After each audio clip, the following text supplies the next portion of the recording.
hereby declare this to be an unlawful assembly.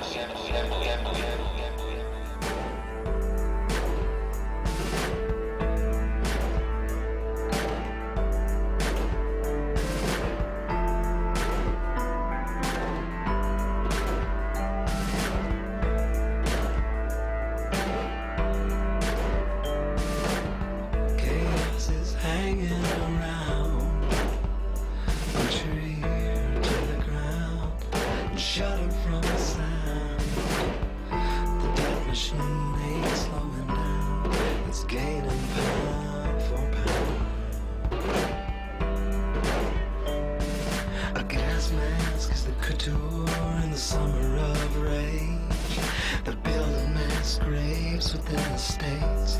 You and I, they'll vaccinate. They're preparing us for an all-out police state.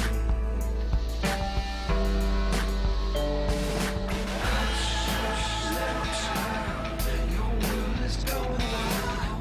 Can't trust nothing but the love in your mama's eyes. Salvation's in your smile. Just wish I could be alive to see the whole river rise. Keep the shields up front if you can. Move the units down forward slowly. Captain circle it.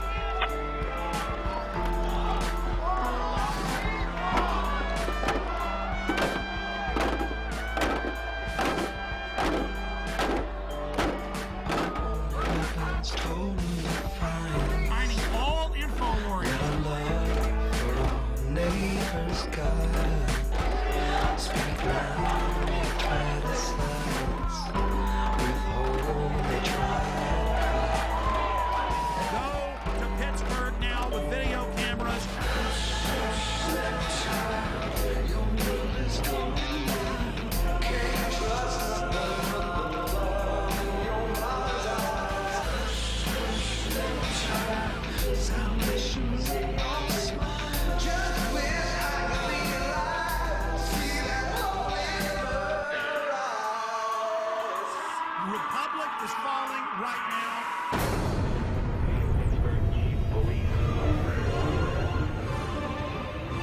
World leaders arriving in Pittsburgh for the G20 summit are finding a city on lockdown.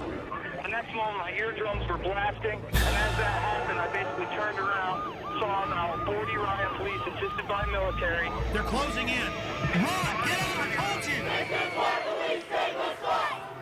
you! You must leave immediately.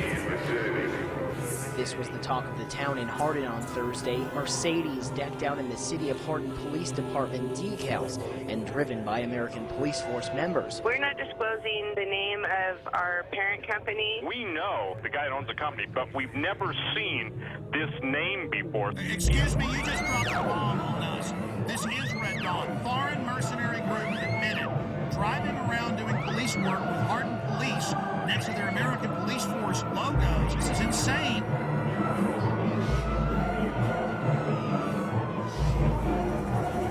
Passengers describe a terror attack and the arrest of a suspect. So he's a controlled asset, and of course it's not a matter of failure to connect the dots. The FBI now has 5 versions of their story. Then you add how they were already getting in Yemen, that's how The scanning machines that we currently are beginning to deploy. He told me to go through the scanner, and I said no. It's a real act of submission. They were involved in a cover-up. Kurt, this is huge.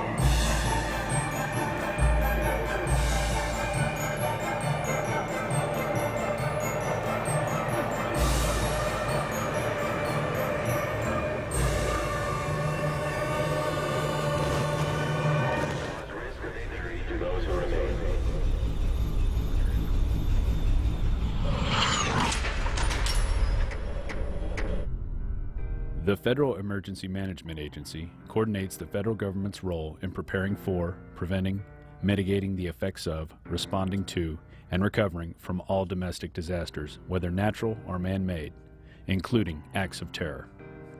Its beginnings can be traced to disaster legislation passed in 1803 to provide assistance to a New Hampshire town following a fire.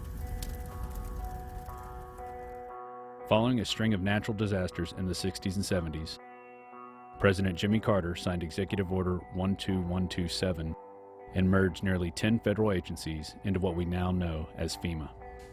In March 2003, FEMA joined 22 other federal agencies to become part of Homeland Security. In 2005, Hurricane Katrina hit the Gulf Coast and most notably the city of New Orleans. Federal and local authorities encouraged those who could not evacuate the city to go to the Superdome to ride out the storm, where there would be assistance to take care of them. This is how your government cares for you. This is a FEMA camp.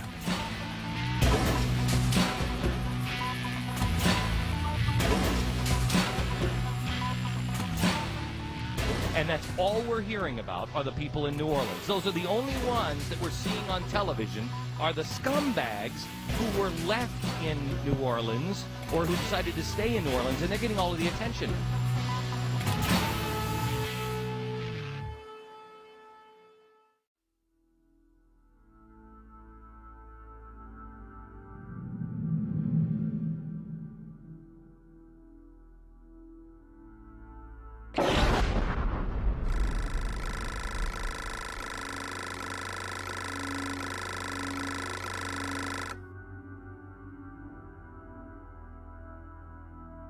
I have made 3 police state films.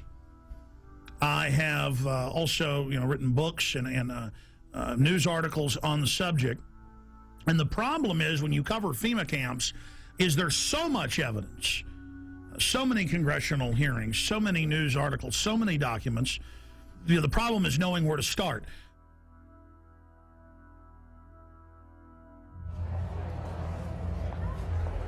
Executive orders. This is how they introduce you. See, they're introducing it all. They've denied they're building all this for all these decades. Now as they unveil it, they're putting their PR spin on it. So Executive Order 10,990 allows the government to take over all modes of transportation and control of highways and seaports. That's been reaffirmed under PDD 51, under the John Warner Defense Authorization Act and others. Executive Order 10,995 allows the government to seize and control the communication media. Executive Order 10,997 allows the government to take over all electrical power, gas, petroleum, fuels, and minerals.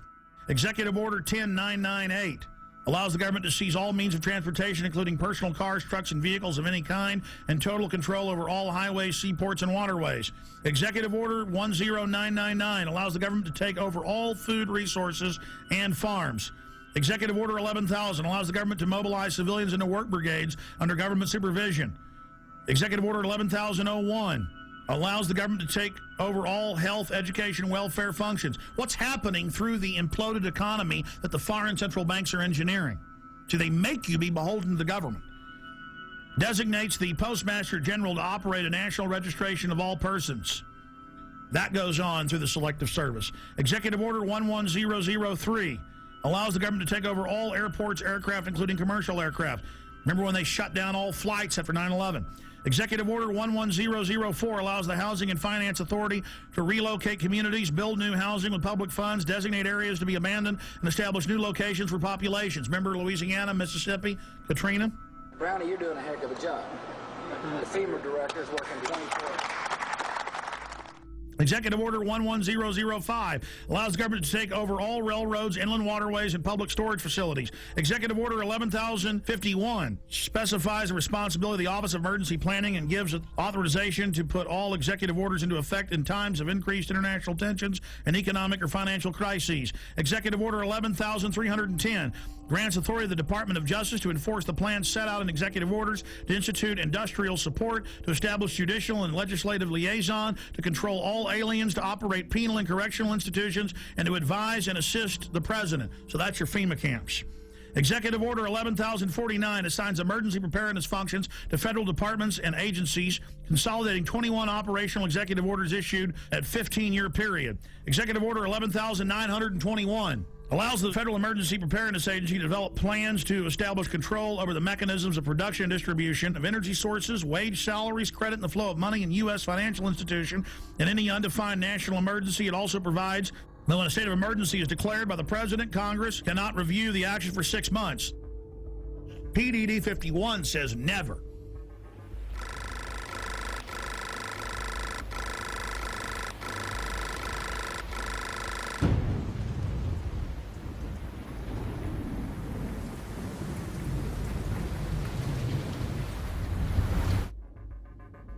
Up on screen are photocopies of the Miami Herald, and this goes back into the 1980s when they had congressional hearings dealing with shadow government and martial law. There's the headline, The Secret Government. And it talks about secret summits, a plan to take over the government.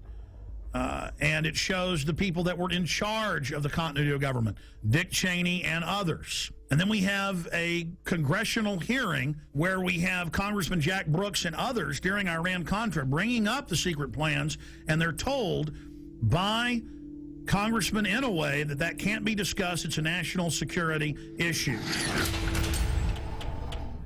In the 1980s, the concentration camp program got a big boost. Colonel North, in your work at the NSC, were you not assigned at one time to work on plans for the continuity of government in the event of a major disaster? Mr. Chairman. I believe that question touches upon a highly sensitive and classified area, so may I request that you not touch upon that, sir. I was particularly concerned, Mr. Chairman, because I read in Miami papers and several others that there had been a plan developed by that same agency, a contingency plan in the event of emergency that would suspend the American Constitution. And I was deeply concerned about it and wondered if that was the area in which he had worked. I believe that it was. May I most respectfully request that that matter not be touched upon at this stage. If we wish to get into this, I'm certain arrangements can be made for an executive session. And tragically, the only member who got close was Jack Brooks, and he was stopped by the chairman. But the truth of the matter is that, yes, you do have those standby provisions, and the plans are there, and the statutory emergency plans are there, whereby you could, in the name of stopping terrorism, apprehend, invoke the military, and arrest Americans and hold them in detention camps. Throughout history, criminals get control of governments. They use phony crises to enslave the public.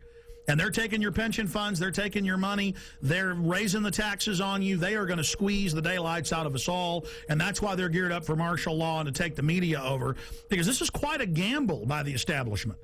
You know, we should have grand juries indicting the bankers and having them turn states' evidence against each other, and this whole criminal shadow government, national security state should be exposed. Everything it's engineered, and bring in total tyranny and start arresting people for their speech. So it either goes into tyranny or into liberty. And believe me, folks, liberty is probably where it's going, because this tyranny is so horrible they've got planned.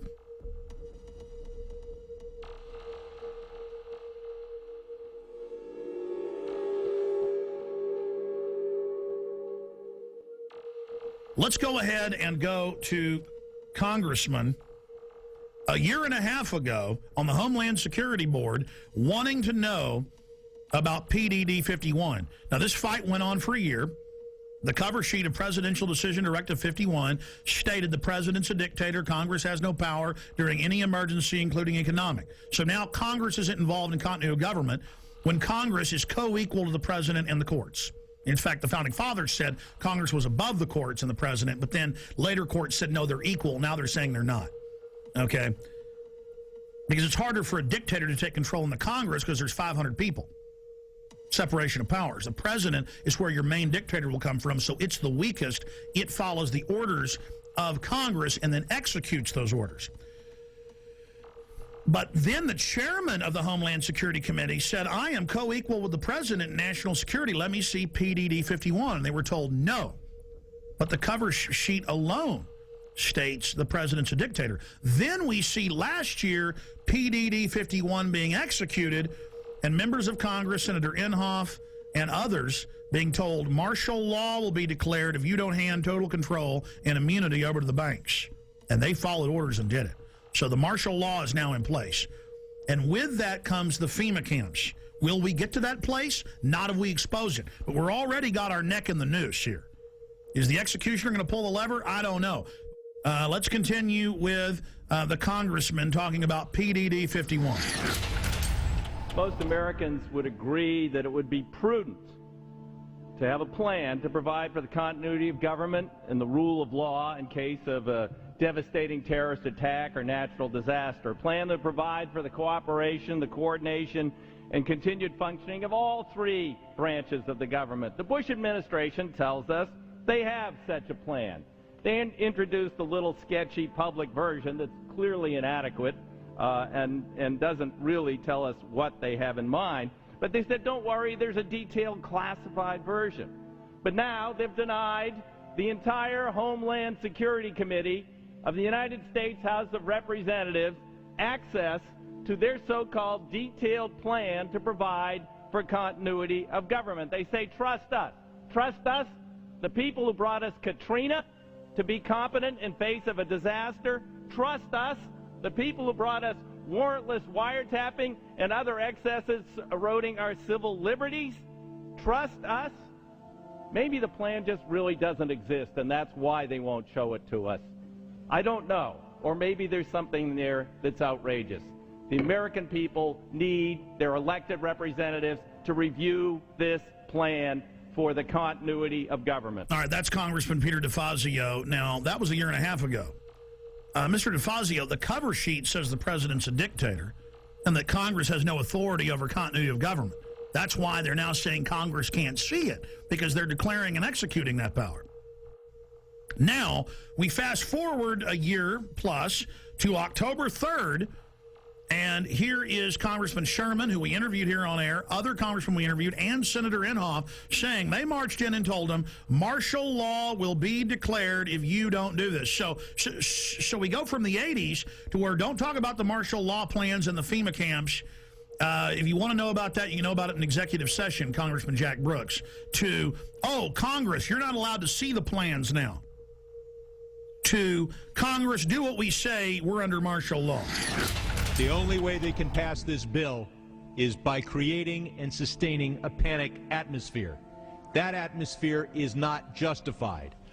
Many of us were told in private conversations that if we voted against this bill on Monday, that the sky would fall, the market would drop 2,000 or 3,000 points the first day, another couple thousand the second day, and a few members were even told that there would be martial law in America if we voted no. That's what I call fear-mongering. So we have the congressman on with us. We only have him for 5 minutes, 6 minutes. Congressman Brad Sherman, thank you for coming on, sir. Good to be with you. You know, Wall Street used these panic tactics to get us to pass this $700 billion, well, what the bill really is $700 billion in unmarked bills.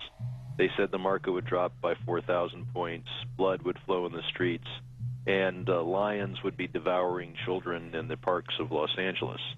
Now that the bill is passed, our economy is still going to be very bad. The bailout money so far has been set aside to buy shares in banks, $250 billion, $40 billion to AIG, and $60 billion yet to be committed, leaving the remaining $350 billion for future use. We've got to do everything we can to focus people's attention on this bill as it's carried out, because it allows Paulson to go up to Wall Street. He can give money to one firm. He cannot return phone calls from another firm. He can he can, if he wants, finds out which firms are donating to the 527 organizations, which take secret contributions and then make political advertising. He can look at the RNC donor list. He can do anything he wants. Let's go back to what you said on the floor in the last 24 hours about members of Congress, and I've talked to some. They're afraid to even come on and talk about it, being told there will be martial law in America and we'll just do this with or without you if you don't do this. That is incredible. And I just had the former head of the Treasury on earlier, Dr. Paul Craig Roberts from Reagan, head of policy, saying that this gives them economic martial law. Is that not terrorism? Is not the definition to threaten harm or carry out harm for a political aim, sir? Well, but keep in mind, we passed the bill, and I'm told the market is down. Sir, here's the $64 million question. You and other members of Congress say, yeah, well, there were some people threatening martial law, but we don't think they meant it. They were just trying to fearmonger, which I call terrorism, into it. That's a huge issue. Specifically, sir, we need to know names. Who told you that they were told that martial law and blood in the streets, as you said, would happen? Private conversations between members on the floor, you really can't reveal without the permission of the other party. I understand, but were there arm twisters coming up, or were they scared? I mean, how was it said specifically? What we have to do is expose those circumstances where we're bailing out a particular firm, and how many of the executives at that firm are continuing to make $1 million a year, $5 million a year, $20 million a year. There's going to be a lot of information that is not public, and it's going to take investigative reporters to find out things that congressmen can't find out and that the public is not going to be aware of. I have to go right now, but it's been a pleasure being with you.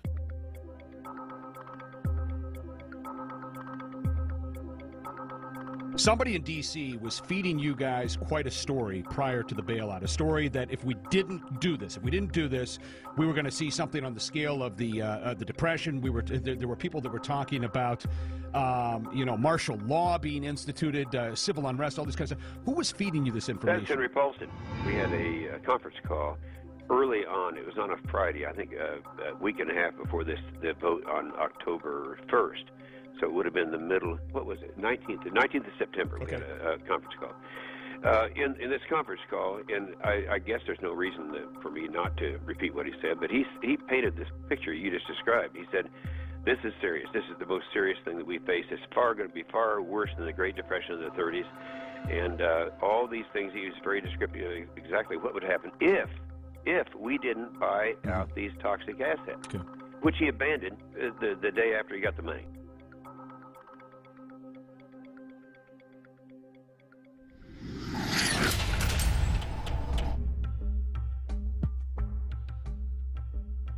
Okay, here's our top story. Obama signed this 7 days ago on January 11th, 2010. And I spent a few days reading over it, checking the U.S. Code, checking the laws that it mentions, and it ties into Presidential Decision Directive 51, signed by Bush. And remember, Congress wanted to get the full Presidential Decision Directive and accompanying executive order.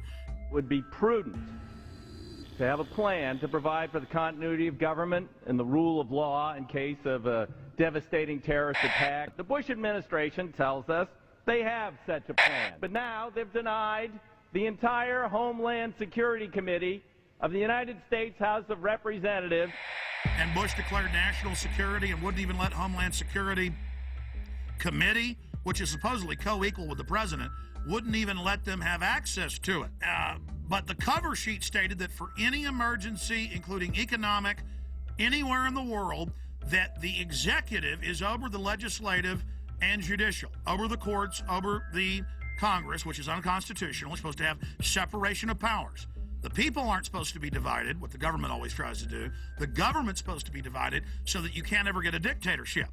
Well, this is what the founders said. This is what America is. It's why we love the Declaration of Independence and the Constitution and the Bill of Rights. So President Bush signed this national security directive. And it says the continuity of government program will enhance the credibility of our national security posture and enable more rapid, effective response and recovery. And it goes on. The catastrophic emergency means any incident, regardless of location in the world, that results in extraordinary levels of mass casualties, damages, or disruption severely affecting the U.S. population, infrastructure, environment, economy, or government functions. And under this, the president is over the governors, he's over the legislatures of the states, he's over the Congress, and Congress has no authority. And then Congress asked for the full secret document, and it's still classified to this day. Obama has continued breaking his promise of transparency and has not released the full text of this and other memorandum. Connected into this is his new announcement. His new announcement. He is creating, with this executive order titled Establishment of the Council of Governors, it says here in the document that they are taking the governors, the states, the police forces, everything under the control of NORTHCOM, that's the Pentagon, and Homeland Security. But don't worry, the states have their say. The president is going to appoint the 10 members. 5 governors from the Republican and 5 governors from the Democrats. Kind of like Bush called the 9/11 Commission independent when he appointed it, or Janet Reno appointed her own Waco investigation team. This would be like Hitler appointing his own Nuremberg judges. I mean, or Al Capone at his own court case. I mean, it's just absolutely ridiculous. And there it is at whitehouse.gov, the executive order for anyone that wishes to see that for themselves. Separately, I have the Rand Corporation's plan that they put out last year. And this plan, the Stability Police Force of the United States, justification, options for creating U.S. capabilities. This has already been implemented covertly in the last 15 years. But now they're just being open about it. And it has all the maps here of how Stability Police Force headquarters to run your local city. They have systems for medium-sized police forces, large police forces. They have the stability unit for small police units. Again, Communist Russia had this. Communist China has this. Russian news is freaking out, saying America gets its own Politburo. On the Richter scale of tyranny, this is about a 10. And it goes back, because now all these conservative groups are going, oh my gosh, it's martial law. Oh my gosh, Obama's having a big power grab. And yes, he is. But Obama is just the teleprompter reading minion or frontman, just like Bush was. He's just better than Bush was at it. It is the system that's doing this. Big central banks threatened martial law in early October of 2008. Give the trillions, not 700 billion, but trillions of dollars. The overriding issue is we are under martial law right now. In 1986, under Rex 84, they opened 12 secret Army camps to test if they could keep them secret while they held federal. Now they hold state prisoners as well. Federal prisoners would then be given a few years off their sentence if they agreed to not tell family about it and to go to the labor camps. It is a labor camp, and under the revised military rules, it allows any U.S. citizens to be put in it under forced labor. Here is the Civilian Inmate Labor Camp Program, Army Regulation 210-35. It's exactly 30 pages long. I suggest you Google Civilian Inmate Labor Camp Program. Even if you don't have a computer, go to the library. This is important. Now, this is the big piece of news. This is to establish setting up prison labor camps, negotiations with correctional systems representatives to establish prison camps, governing criteria, civilian inmate labor camps, policy statement, governing provisions for operating civilian inmate prison camps on Army installations, procedures for establishing a civilian inmate prison camp on Army installations, infrastructure, inter-service, interagency, and interdepartmental support agreements, working with local police at the FEMA camps. In 2002, I published my book, Descent into Tyranny. I've been covering it since 97 when it was declassified, but I put it in my book, Descent into Tyranny. This sucker was set up in 1986 at 12 camps. It's since doubled to 24. And from 86 to 97, secretly at labor camps, U.S. citizens, non-military prisoners, were worked on FEMA camps. Now, this was beta testing. They would tell them, you'll be given leniency and only serve half your sentence if you agree to labor. The minute you don't, you'll be sent back on these military bases, but you can't tell anybody national security. See, they were testing, can we keep camp secret from local police or get them to work with us? Can we keep camp secret from the media? So for 11 years, they kept this sucker secret. Reagan, Bush, Clinton. And then Clinton declassifies it and says it's a good thing in 97, and they double the number. We had secret copies of this when I first got on air in about 95, 96, with just the cover sheet of it, and people made fun of us and didn't believe it. Then it was declassified. This is from Army.mil. So here it is, the big kahuna. This is just one section of these, training the troops, training the infrastructure, creating the larger cadres to expand the archipelago of gulags.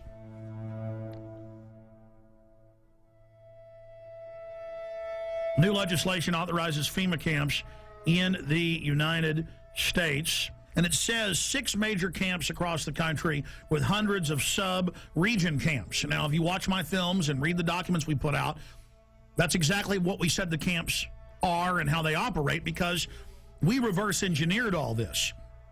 The camps are already built. It's when they want to openly announce they're doing it that they then pass a law.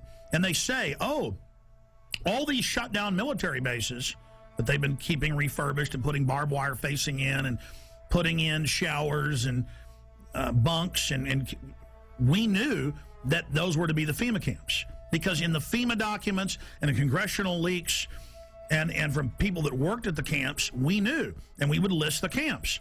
Then we noticed when it was declassified in 97 that the very camps that had been, quote, decommissioned under the base closure, because they'd said back in the 80s under Rex 84 they were going to use the camps in Congress. So we said, you want to know where the camps are? They're old military bases, and they're old POW camps from Italians, Germans, and Japanese. Guess what's in here? Guess what's in the bill? They've reintroduced the National Compulsory Service under H.R. 1444. It says for mandatory national service. Defense Department announces civilian expeditionary workforce in Pentagon Directive 1404.10. It says management retains the authority to direct and assign civilian employees either voluntarily or involuntarily or on an unexpected basis to accomplish DOD mission. So see, they're saying they're going to create a 7 million man. That was in the New York Times. The Congress said. I kept saying 1 million because Obama said as big as our army, as big as the military. That'd be 1 million people. They say 7 million now, and that they're going to draft you into this, and they'll decide, no more draft boards, if you stay here or if you go overseas.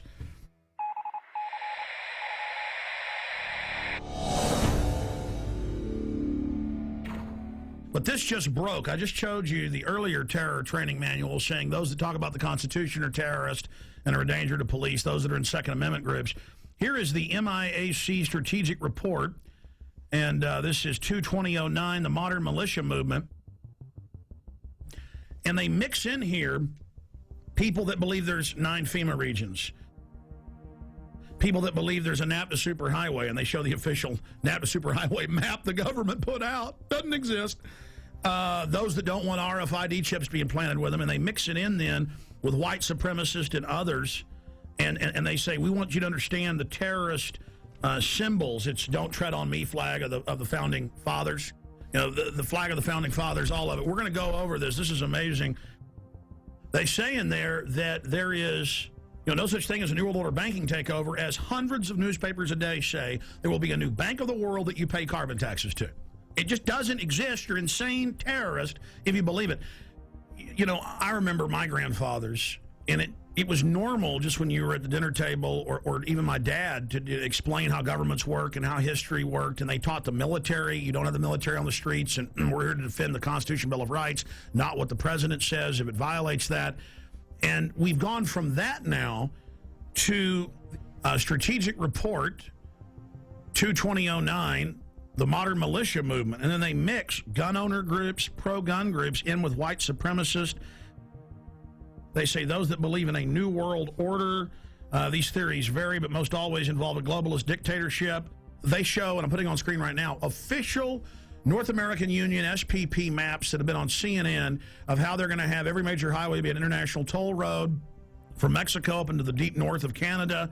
And they just say it doesn't exist. These people are insane. I mean, this is a high level of psyop, isn't it, Gerald Celente? Well, that's the way they always do things. They lump them all together, and it's one size fits all. I have a question. Do you believe that the military will fire on its people? They're going to stage riots, and then it's going to look like, oh, they stopped the riots. It's reasonable to set the precedent. Like, oh, we do have FEMA camps for medical care and where you can stay. The troops are here to help at car wrecks. That's how they're rolling it out. And I believe that, I think the way they're going to manipulate the military, I think a lot of them are going to fire on U.S. citizens. Because that's a question we're going to pose in the Trends Journal in the next edition. And I happen to agree with you They'll stage riots. We always see these people that they call anarchists that always have black, always have dressed in black and have masks on. They've been caught being police sorry, go ahead. No, exactly. No, I agree with you. And I think that they are going to fire on the people, unfortunately.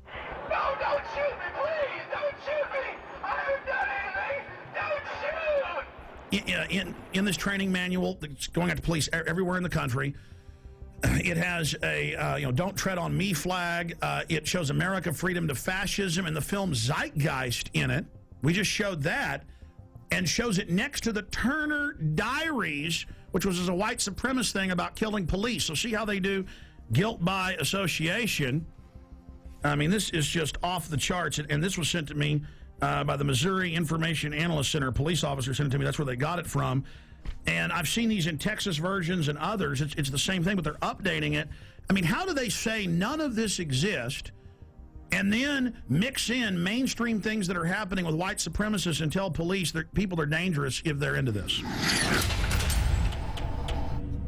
You're watching Police State 4, The Rise of FEMA. I wanted to take a little break out to explain the history of the Police State documentary films. In 1999, in 2000 and 2001, I made the seminal Police State films that were a viral success on the web and on VHS and DVD. Fast forward 8 years later, it's all come true. Not because I have a crystal ball, but because I'm looking at government documents, I'm looking at the facts, I'm looking at their own white papers. If we can expose the FEMA camps and the executive orders and the shadow government, their system will fail.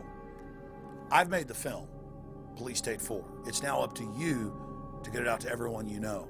And yes, we need your support. We offer and promote the fact that they're free on YouTube, Google, and thousands of other video sites. We put them out for free. But we do ask you to give us the seed money, the support to run our websites, to do the syndicated radio show, and to make future films. So if you want this documentary in the best quality available and to have the expanded extras, please visit Infowars.com and purchase Police State 4, The Rise of FEMA. You can call toll-free, 888-253-3139. You can visit Infowars.com or PrisonPlanet.com. If it hasn't been blocked in your country yet, many have. You can also write to us at Infowars, P.O. Box 19549, Austin, Texas 78760. PrisonPlanet.tv is a better tool than ever in the info war. Over 6 years of my radio and TV shows, all my films in super high quality, my book, Paul Watson's book, all there, 15 cents a day. Your support of PrisonPlanet.tv empowers the resistance to unlock minds worldwide. The destiny of Police State 4, The Rise of FEMA is in your hands. I'm asking all of you to have public viewings, to make copies, and to give to everyone you know. The power of humanity and the human spirit is unstoppable if you'll simply unleash it, if you'll simply take action and turn it loose. I salute you all. Good evening, my fellow Americans. We have been compelled to create a permanent armaments industry of vast proportion. We annually spend on military security alone more than the net income of all United States corporations. We recognize the imperative need for this development, yet we must not fail to comprehend its grave implications. Our toil, resources, and livelihood are all involved. So is the very structure of our society. In the councils of government, we must guard against the acquisition of unwarranted influence, whether sought or unsought, by the military-industrial complex. The potential for the disastrous rise of misplaced power exists and will persist. We must never let the weight of this combination endanger our liberties or democratic processes. Only an alert and knowledgeable citizen can compel the proper meshing of the huge industrial and military machinery of defense, the prospect of domination of the nation's scholars as federal employment, project allocations, and the power of money is ever present and is gravely to be regarded. We must also be alert to the equal and opposite danger that public policy could itself become the captive of a scientific, technological elite. We cannot mortgage the material assets of our grandchildren without risking the loss also of their political and spiritual heritage.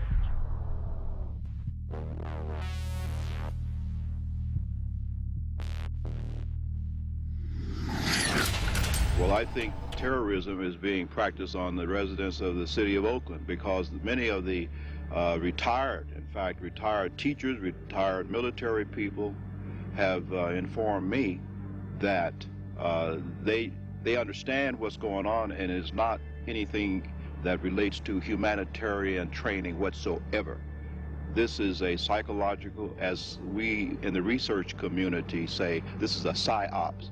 They're preparing people for what is coming, not what is being presented today. So you're saying they're preparing people to accept it with incrementalism? That is correct. Like the old frog example. You know, you put the frog in the water and you just gradually continue to raise the heat on the water until the frog is cooked.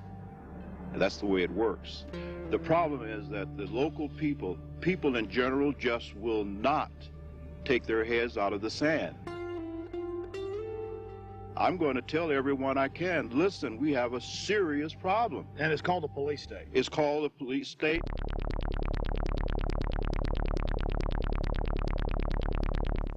Let's go ahead and get to this. I mean, you want to see, you know, what goes with FEMA camps like a horse and carriage.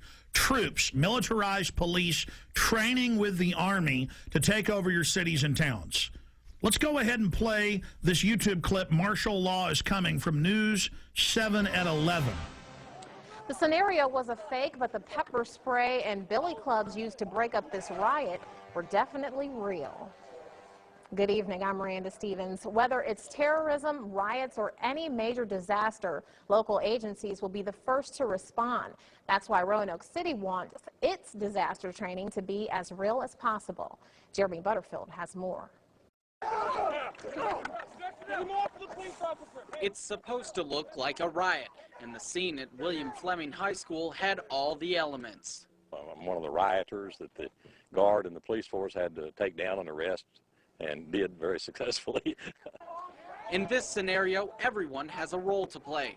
The rioters were ready to fight back as Roanoke Police, Roanoke Fire, local National Guard troops, and members of the Virginia Defense Force secured perimeters and moved in to make the arrests. Prior to 9/11, these organizations couldn't communicate and did not work together. They worked to support each other, but not together.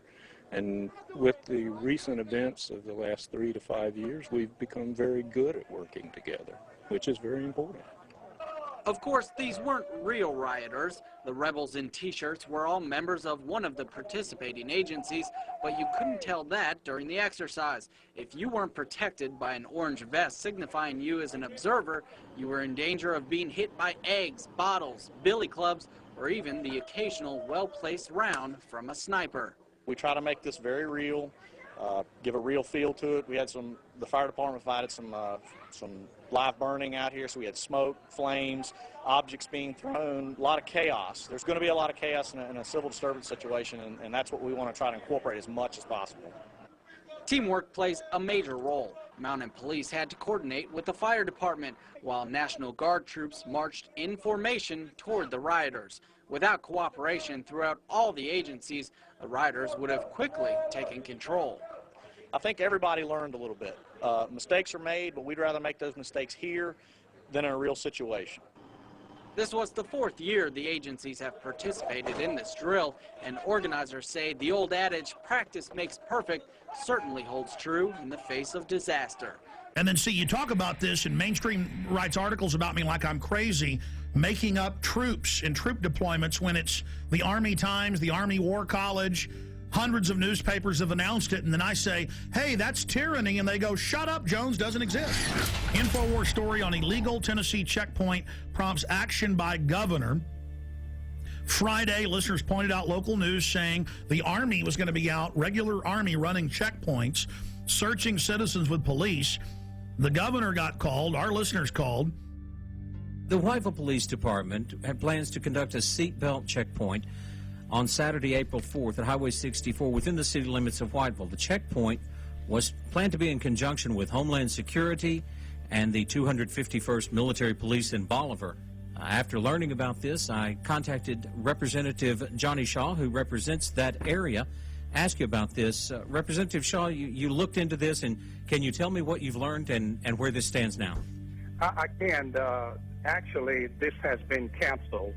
Some calls were made to the governor's office about this on earlier today, this Friday, and of course the governor just simply said, I don't need another headache. It was a bad idea in the first place. I mean, during this climate, in this day and time which we live, can you imagine the Army stopping you for a seatbelt check? You know. We'll follow up with you on that, sir, and find out what steps are taken to protect, to see that something like this the public is notified in the future. Definitely we will, because the public should have been notified if it was going to happen, and I'm going to make sure that I call all of the local authorities and ask them not to do this anymore, but if they should even attempt to make sure that they contact people like myself and make sure that people are notified as to what is going to happen. Representative John Shaw just joins us for a few minutes, representative from Tennessee, District 80. Sir, thank you for coming on with us. Sure, you're welcome. Thank you for having me, Alex. You bet. Now, we played the clip earlier of you on a local news station talking about Army checkpoints. The governor found out, thanks to you and others, and canceled it. Can you just in a nutshell tell us exactly, specifically what was going on? Yes, I can. First of all, I have got to check. Now, I don't have concrete facts, but I don't think the military has, first of all, any jurisdiction to be checking seatbelts. When you look at the fact of a military unit being out, your daughter, my wife, or someone driving through a roadblock with all of these local officials, the Army and everybody out there, I think it's just going to scare people to death. I think our local and state officials have the staff when needed to check seatbelts, to do a seatbelt check without the Army getting involved, and I just don't think it's a good idea.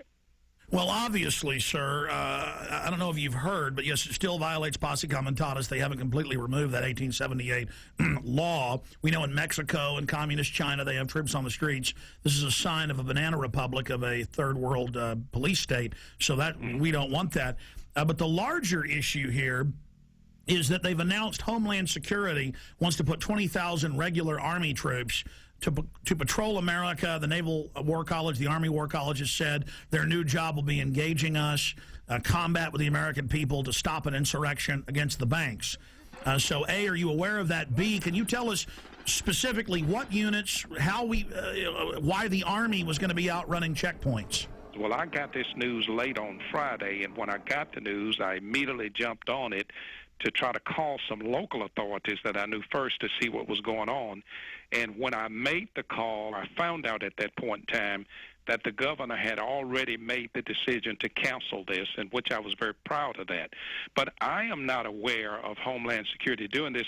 I did hear that they would be involved in this roadblock issue on last Friday, but I am not aware of the other part of the question that you asked. Okay, specifically, though, when you talk to the local authorities, whose idea, where did it come from that regular Army is going to be out running checkpoints? I mean, a checkpoint is unconstitutional if you don't have warrants and it's random for the police to do. Now the Army? I mean, again, sir, this is suddenly happening everywhere. This is part of a larger plan. So we as detectives are asking you, any other little tidbits you've got about who was behind this? Well, and I don't know, Alex. I can't answer that question other than the fact that it was going to take place in a little area of my district in a town called Whiteville, Tennessee, which would lead me to believe or to assume that the chief of police there was the one who orchestrated this idea. Was the state involved? Not to my knowledge at all. Okay, so the governor had to say no. So this is what we always see. The Army then probably approached some locals as part of their covert acclimation program. And State Representative Johnny Shaw, we appreciate you speaking out against this. We appreciate the governor saying no to this. Can you, just in closing, speak to why you were concerned about it and against it? Well, again, I was concerned because I think in this economic climate, or in this climate that we are in, well, can you imagine your wife, your daughter, my wife or daughter, even son driving up to a checkpoint with Homeland Security, the military police, the state police, if they were involved, and then, of course, all of your local authorities, it's going to make someone think something bad has happened in the community, and I just don't think this is a good idea.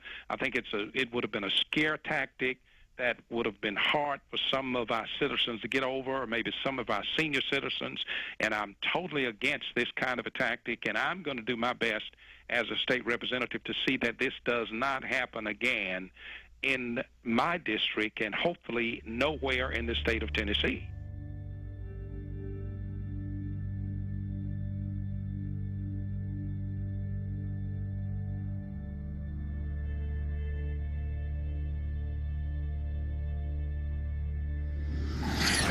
Now, this is being done to acclimate the public so they don't panic when troops take over the city hall, the county, the state.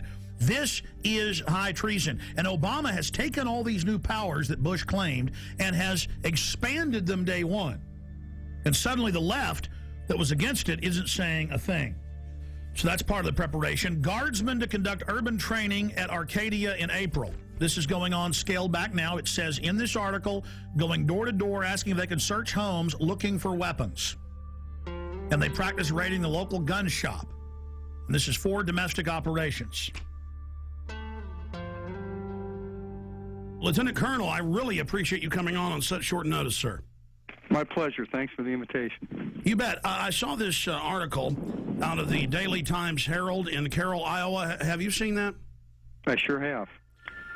And it's telling us about an urban warfare drill to be held in several towns. Can you tell us about that? Sure. It's actually a planned training event to provide our soldiers with greater proficiency at what we call cordon and search, which is a mission that, just for a little background, we've deployed nearly 13,000 members of the Iowa National Guard in the global war on terror. And the vast majority of those have been in Iraq and Afghanistan. And one of the missions that they perform in Iraq and Afghanistan on multiple occasions is cordon and search, where basically you are trying to get to an area, cordon it off to make sure everything's safe, and then actually search for caches of weapons or other kinds of contraband which could harm American forces and other like Fallujah, what we saw in Correct. Fallujah. Mm-hmm. Correct. Exactly. So because of where we're located in Iowa, there are no active duty bases in Iowa, so we kind of have to create our own urban training environments. So the plan on this particular training event was to actually use a small town of about 450 people. The town has actually kind of adopted the unit, which is called Company A, 1st Battalion, 168th Infantry, and they were more than willing to participate in the exercise.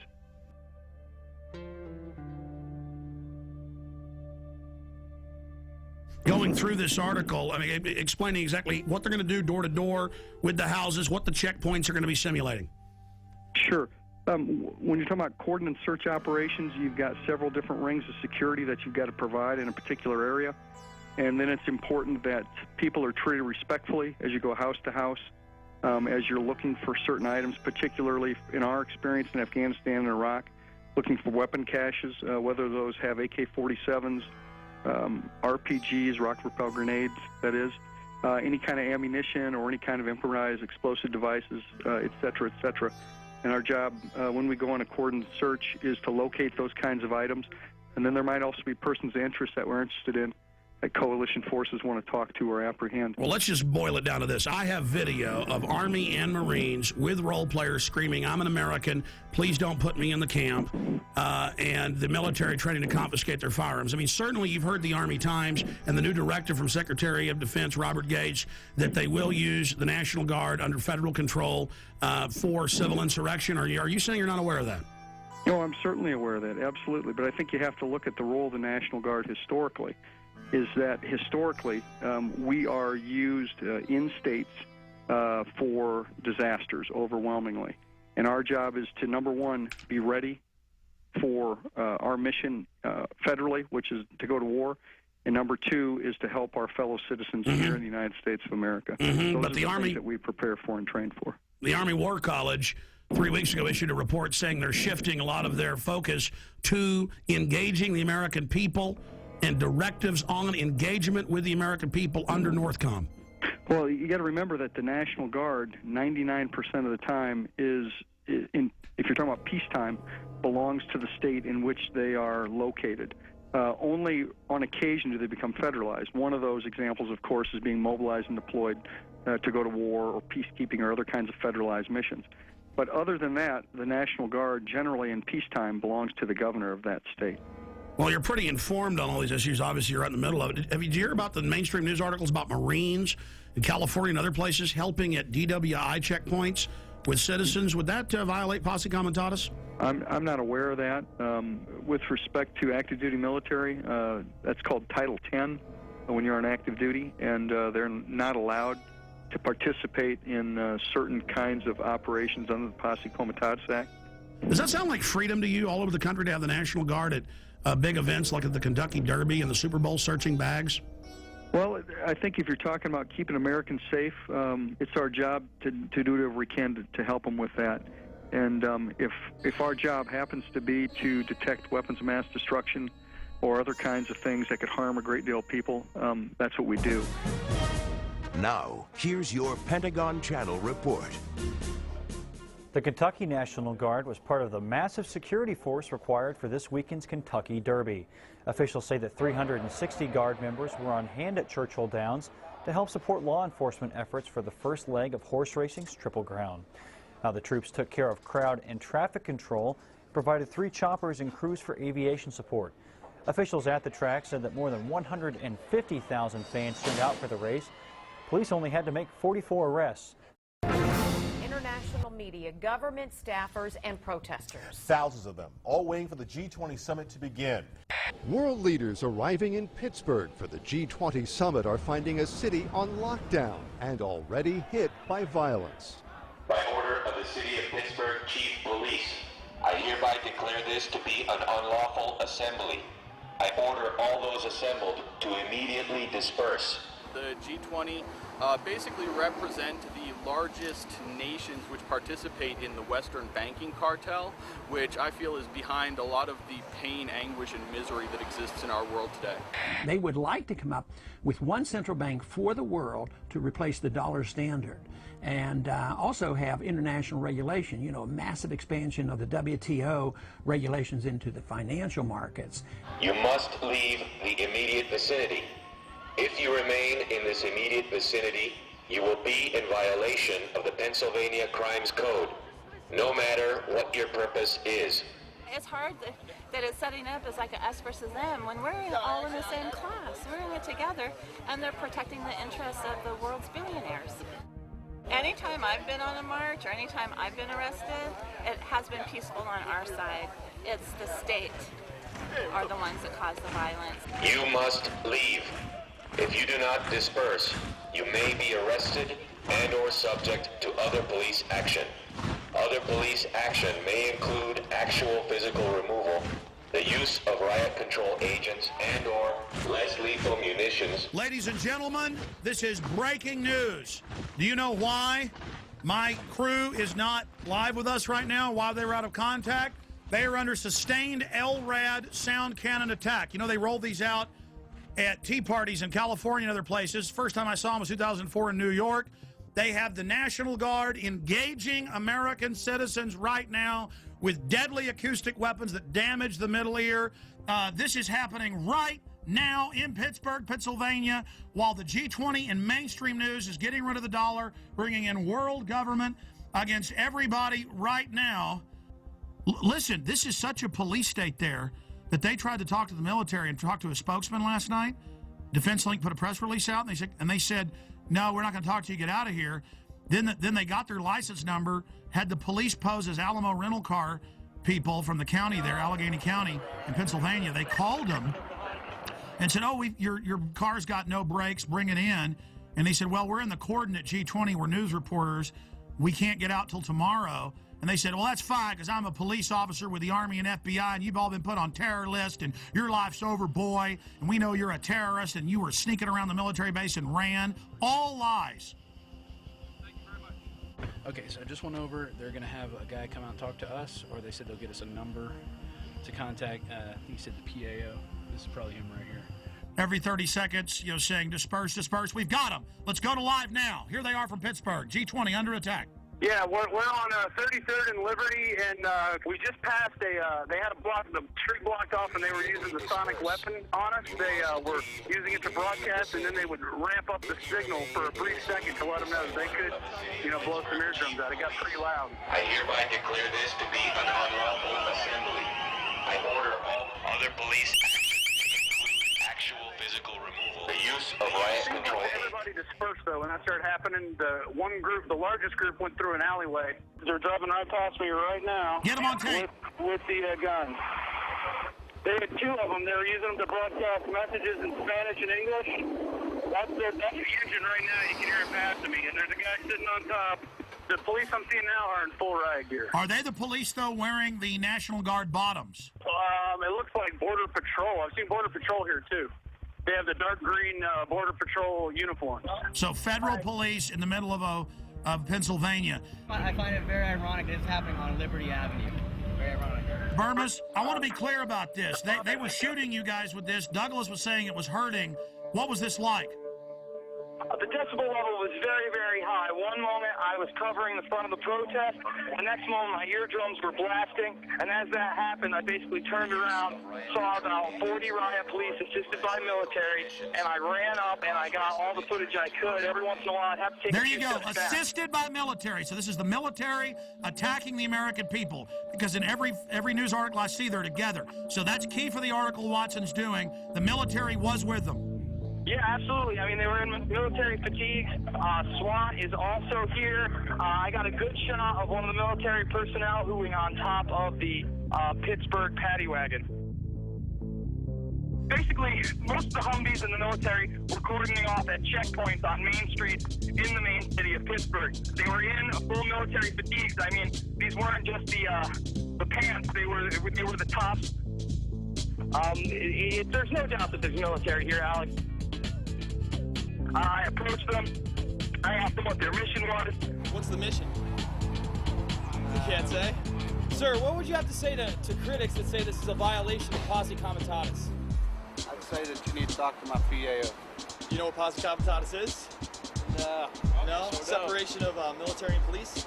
Be the first military guy to tell me what it is. I've asked about a dozen today. No, but nothing, right?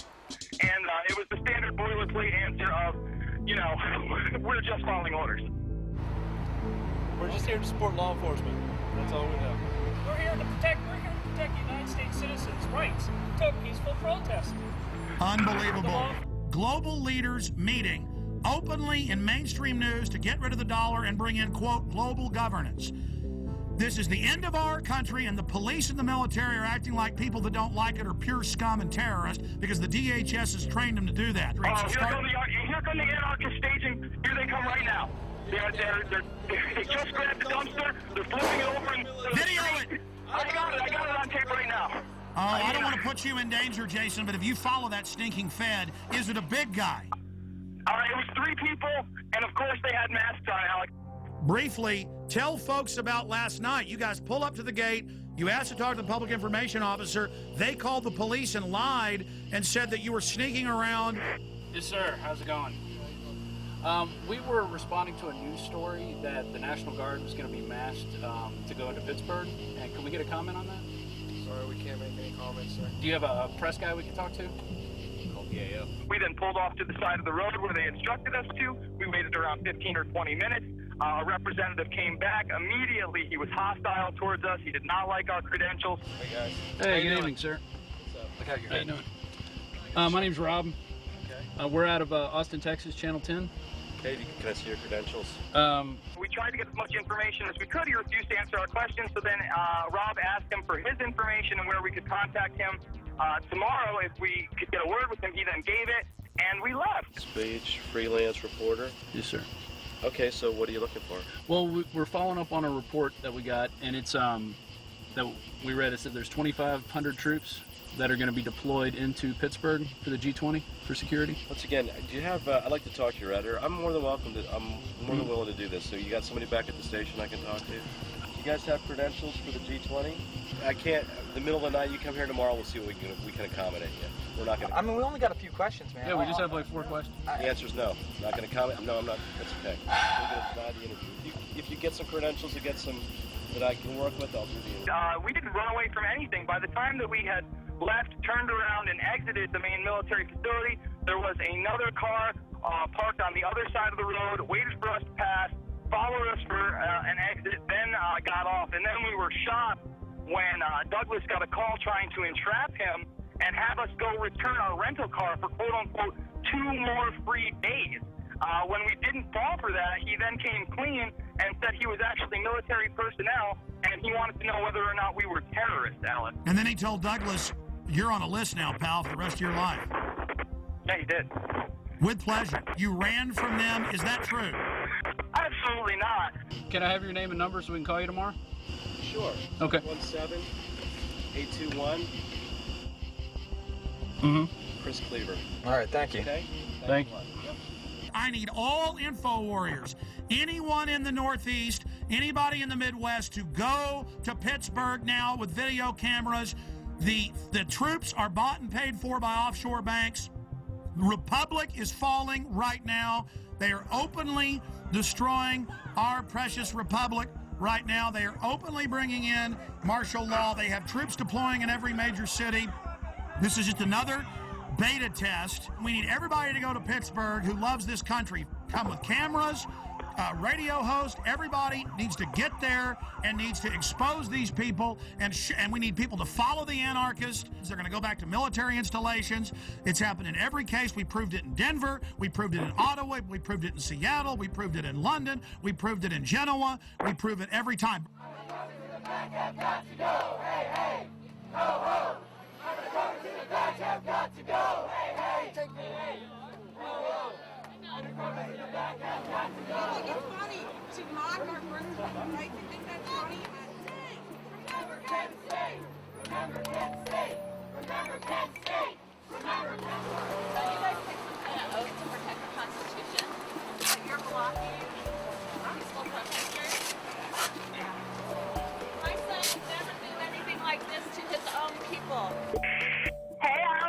Cindy, you've now been hit by the Army and police. This is like Kent State with sound weapons. This is huge news, and it's nowhere on TV. Cindy, tell us what happened.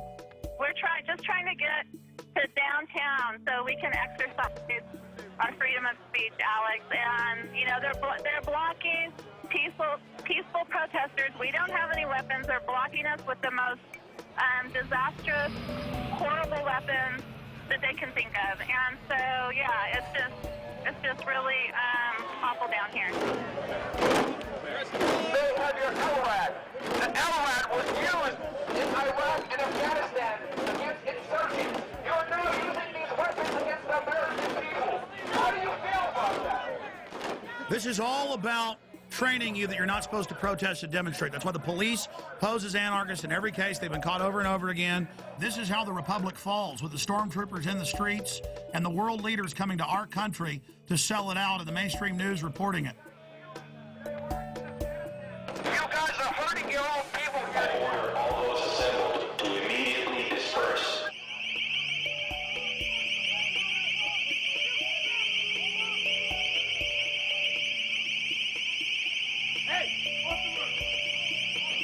Cindy, did you know they're openly announcing the formation of a world government at this meeting? Yes, I know they are. The head of the EU even spoke out against it, Klaus, at the UN yesterday, and they're openly announcing the end of the dollar. Those troops don't know that their whole savings and their whole family future is gone, and there they are with pleasure, guarding the very government that is illegitimate and criminal. The troops are out here. There are our brothers and sisters, there are sons and daughters, and there are mothers and fathers, and they're turning their guns on us. They're turning their weapons on us, where we really should be marching to the G20 and arresting those guys. Here they come again with their LRAD, Alex. They're coming with it. They have us blocked in. There's nowhere for us to go. This is what police state looks like. By order of the City of Pittsburgh Chief of Police, I hereby declare this to be an unlawful assembly. I order all those assembled to immediately disperse. You must leave the immediate vicinity. That's what the If you remain in this immediate vicinity, you will Burmis, Yes, sir. did you say that the protesters are turned around because they're blocked in? Yes, they are blocked in. Run! Get out! I told you! Go down the side street, get the hell out of there, they're gonna get you! Get out of there right now! By order of the chief of police, clear this area for your subject to arrest. Jason, are you there?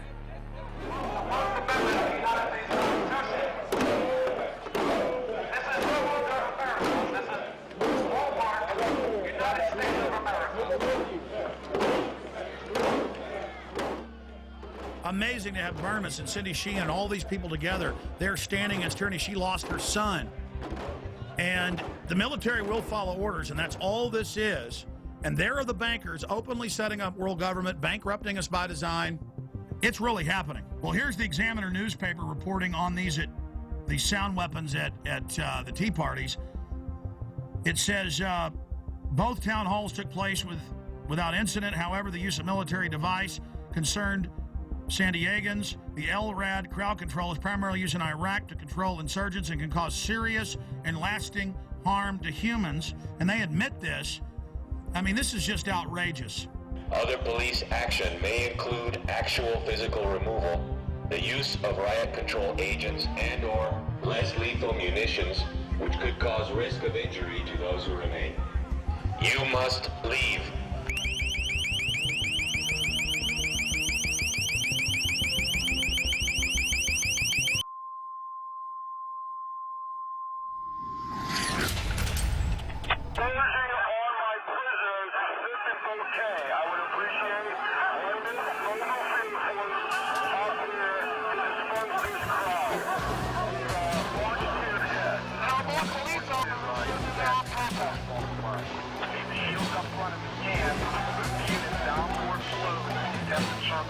We have units coming up through the park.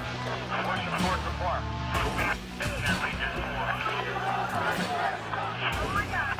This is how we're going to push them.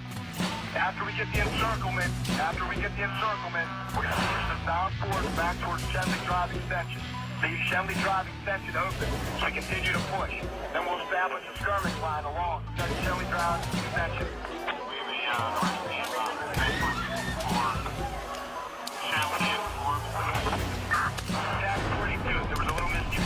On my order, but now we're attempting a encirclement in the park. The police began to charge following the initiation of a tactic they called kettling.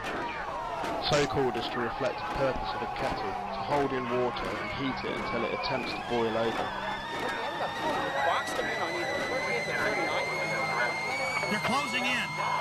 Get out of there. They're going to arrest everybody. And the police, he said, the last thing were coming from 3 ways, blocking them in. That's what they do. They corner you and then attack. Stand by for gas deployment.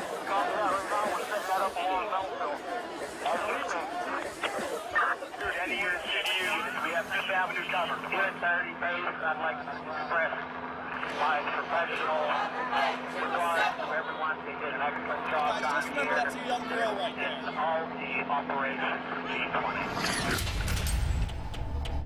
Now, let's go ahead and go over these articles. Brigade Homeland Tour starts October 1st. 3rd Infantry's 1st BCT trains for new dwell time mission. Helping people at home may become a permanent part of active Army.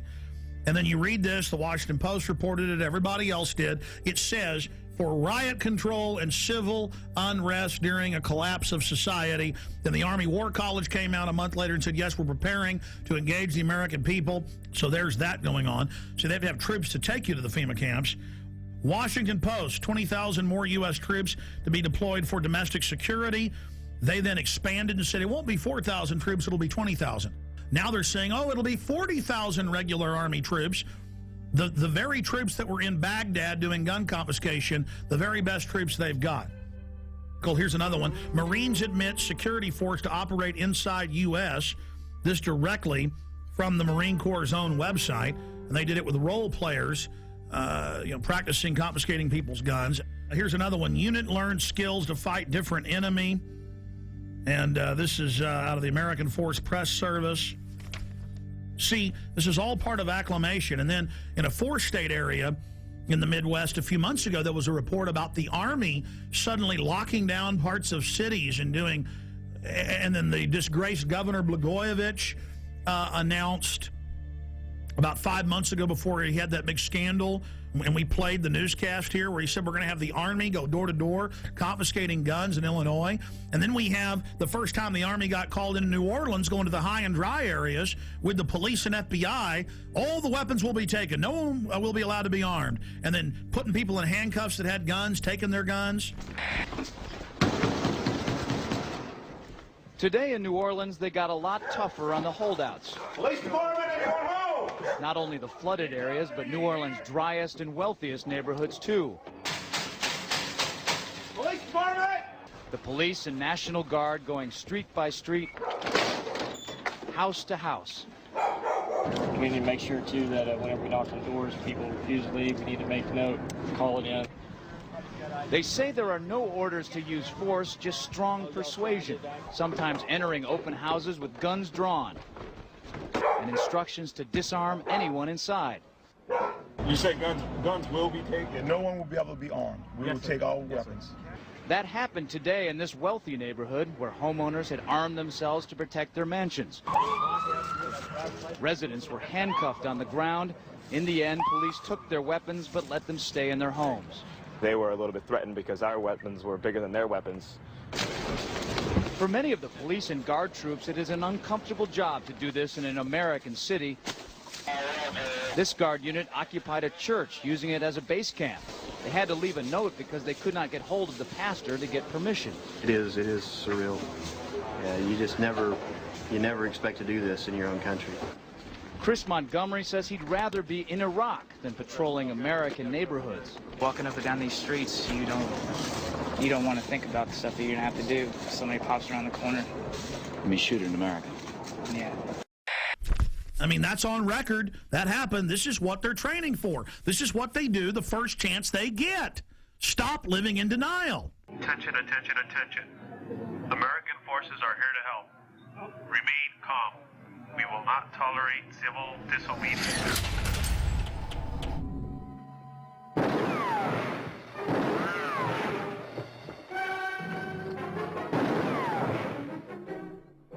Throw the gun away, Mr. Randall. Go on, throw it. No tricks, mister.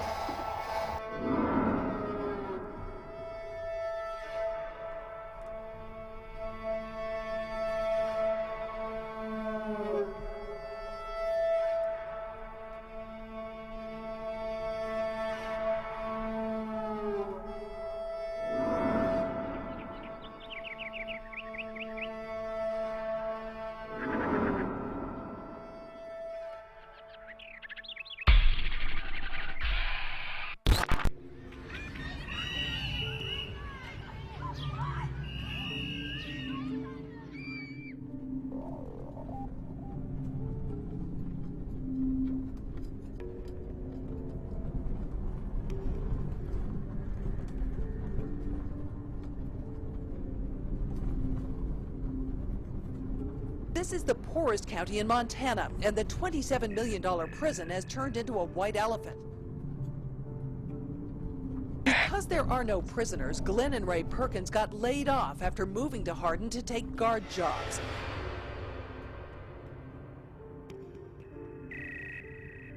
When I went to the door, there were two cops standing with their hands on their guns. I've lived in the same town for 26 years. We got 90 and 94 sitting right over here where they intersect, which is a perfect place for a checkpoint. I noticed that they got these mobile checkpoint stations. There's a lot of secrecy going on. I'm concerned about the legitimacy of who they are. Nothing is square in this whole deal.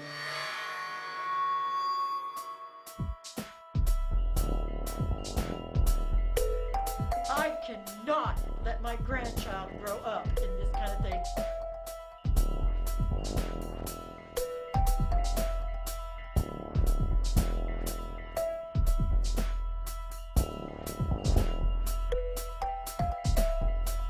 And its main focus is to bring prisoners and jobs to Hardin.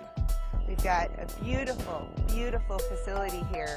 Becky, it's time to get straight with us now. We need to know these things. I think the people of Hardin need to know this.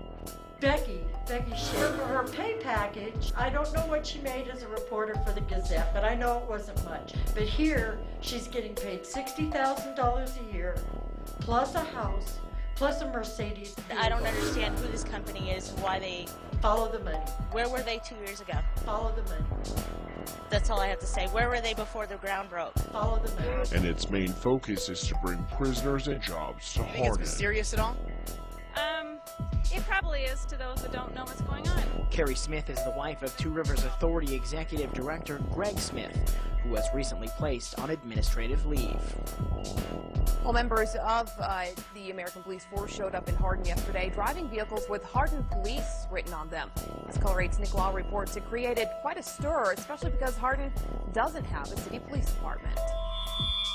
This was the talk of the town in Hardin on Thursday. Mercedes decked out in the City of Hardin Police Department decals and driven by American Police Force members. Two Rivers Authority officials say having APF patrol the streets was never part of their agenda.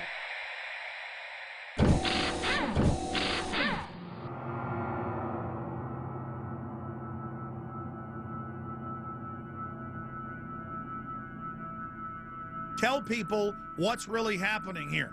Well, first of all, Alex, around the country, and it's not just in Montana, but specific areas are being identified as staging grounds. And just recently, we had 12 Tajikistan troops on BMWs. These are the same BMWs that you and I talked about meeting. And by the way, the UN admits their main force is Tajikistan, Uzbekistan, and Egyptian and Pakistani. That's their main UN force. Well, Steve, we know in Serbia they've had black sites, the secret ghost sites with the kidnap, snatch and grab people. Absolutely. We know that they're in Tajikistan, Uzbekistan, Pakistan. We know they're in Egypt.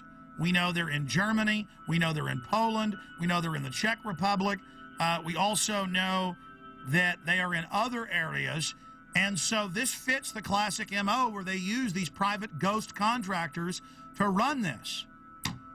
Oh, I'm having trouble right now even dealing with this and processing it. Man, talk about Spookville, CIAville, black sedans running like roaches. When you flip the light on at 3 a.m. in your apartment, there's like big fat roaches going.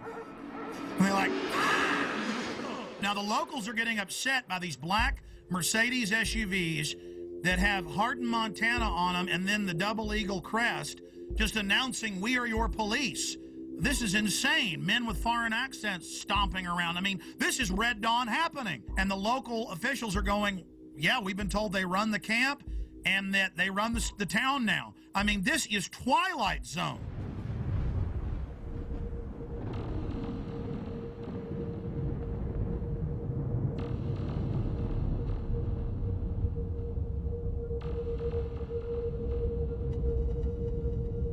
We're going to go to phone calls here in just a moment. Let's talk to Diane in Montana. Diane in Montana, where this is going on. But as Steve said, it's happening everywhere. Diane, what's your info?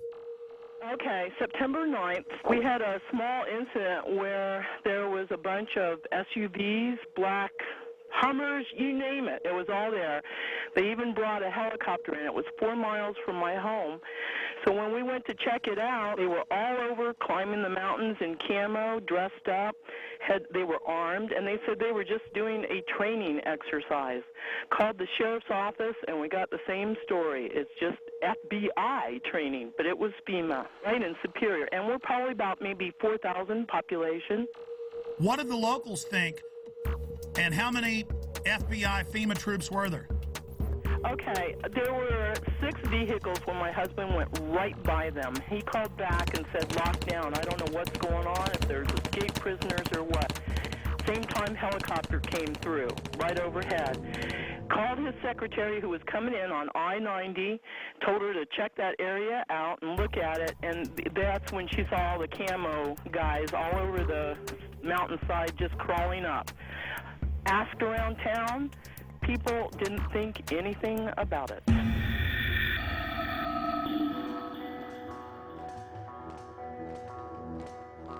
We now go live to Alex Jones on the ground in Hardin, Montana. Alex?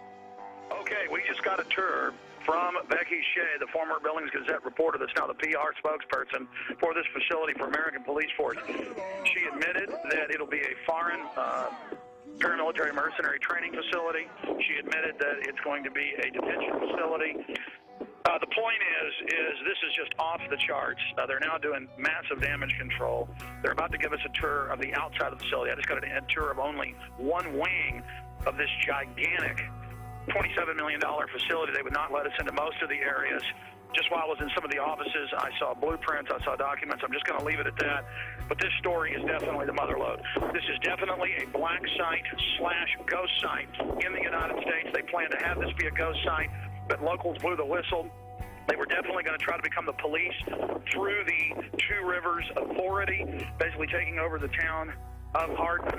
This individual is tied in with high-powered Serb operatives. His dad is some type of high-ranking Serb, Chatar, but he won't give anybody else his name.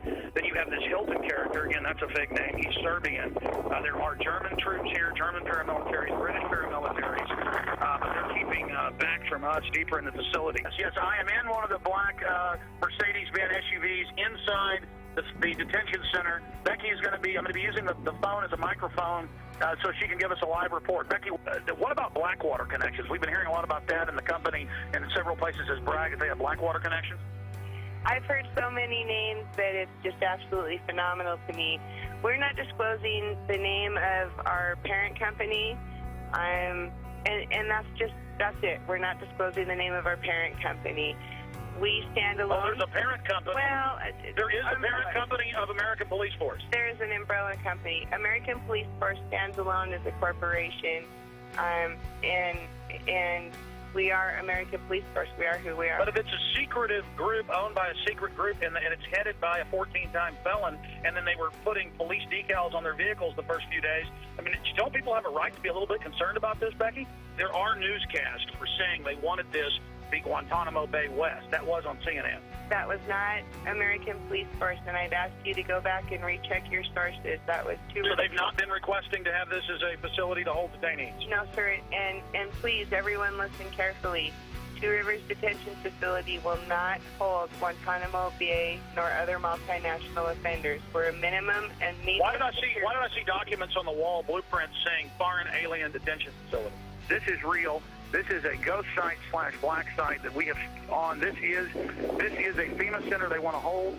She was telling me, I saw blueprints all over the place, scanning them quickly. I was walking through the facility, and she'd say, "Oh, don't tape that," or don't show that. Where it was saying alien detention, troop barracks, processing facilities. She admitted they're going to do training to process people and to go out and set up checkpoints with CAT scan scanners, is the way she called it, to scan people's goods. So this is a huge processing center. I don't think she even knows everything. She seems pretty freaked out. She gets hired and finds out all this. And we went and interviewed bed and breakfasts, because there's hardly any hotels here. At two of the places, they said, oh, absolutely. Germans, Czechs, Brits, a lot of Serbs, really hardcore-looking people, won't pay in cash, act really suspicious. They've been here for a year. I mean, this is insane what we're dealing with up here. And they're just trying to act like it's all fine. We're not going to tell you our parent company. Everything's fine. Everything's wonderful. I mean, this is bizarro land. Well, court records from Orange County, California indicate Michael Hilton has a lengthy criminal past, including a 6-year prison sentence for a dozen counts of grand theft and other charges. And we learned just yesterday there's a warrant out for Hilton's arrest in Wyoming. American Police Force pulls out of contract negotiations with Two Rivers Authority. Color 8's Sarah Gravely joins us now live from the newsroom to tell us more about the latest development in this story. Sarah? Hey, Greg, Kathy. APF spokeswoman Becky Shea says it was a company decision to pull out. She says they learned things about the facility that made them lose interest in the deal.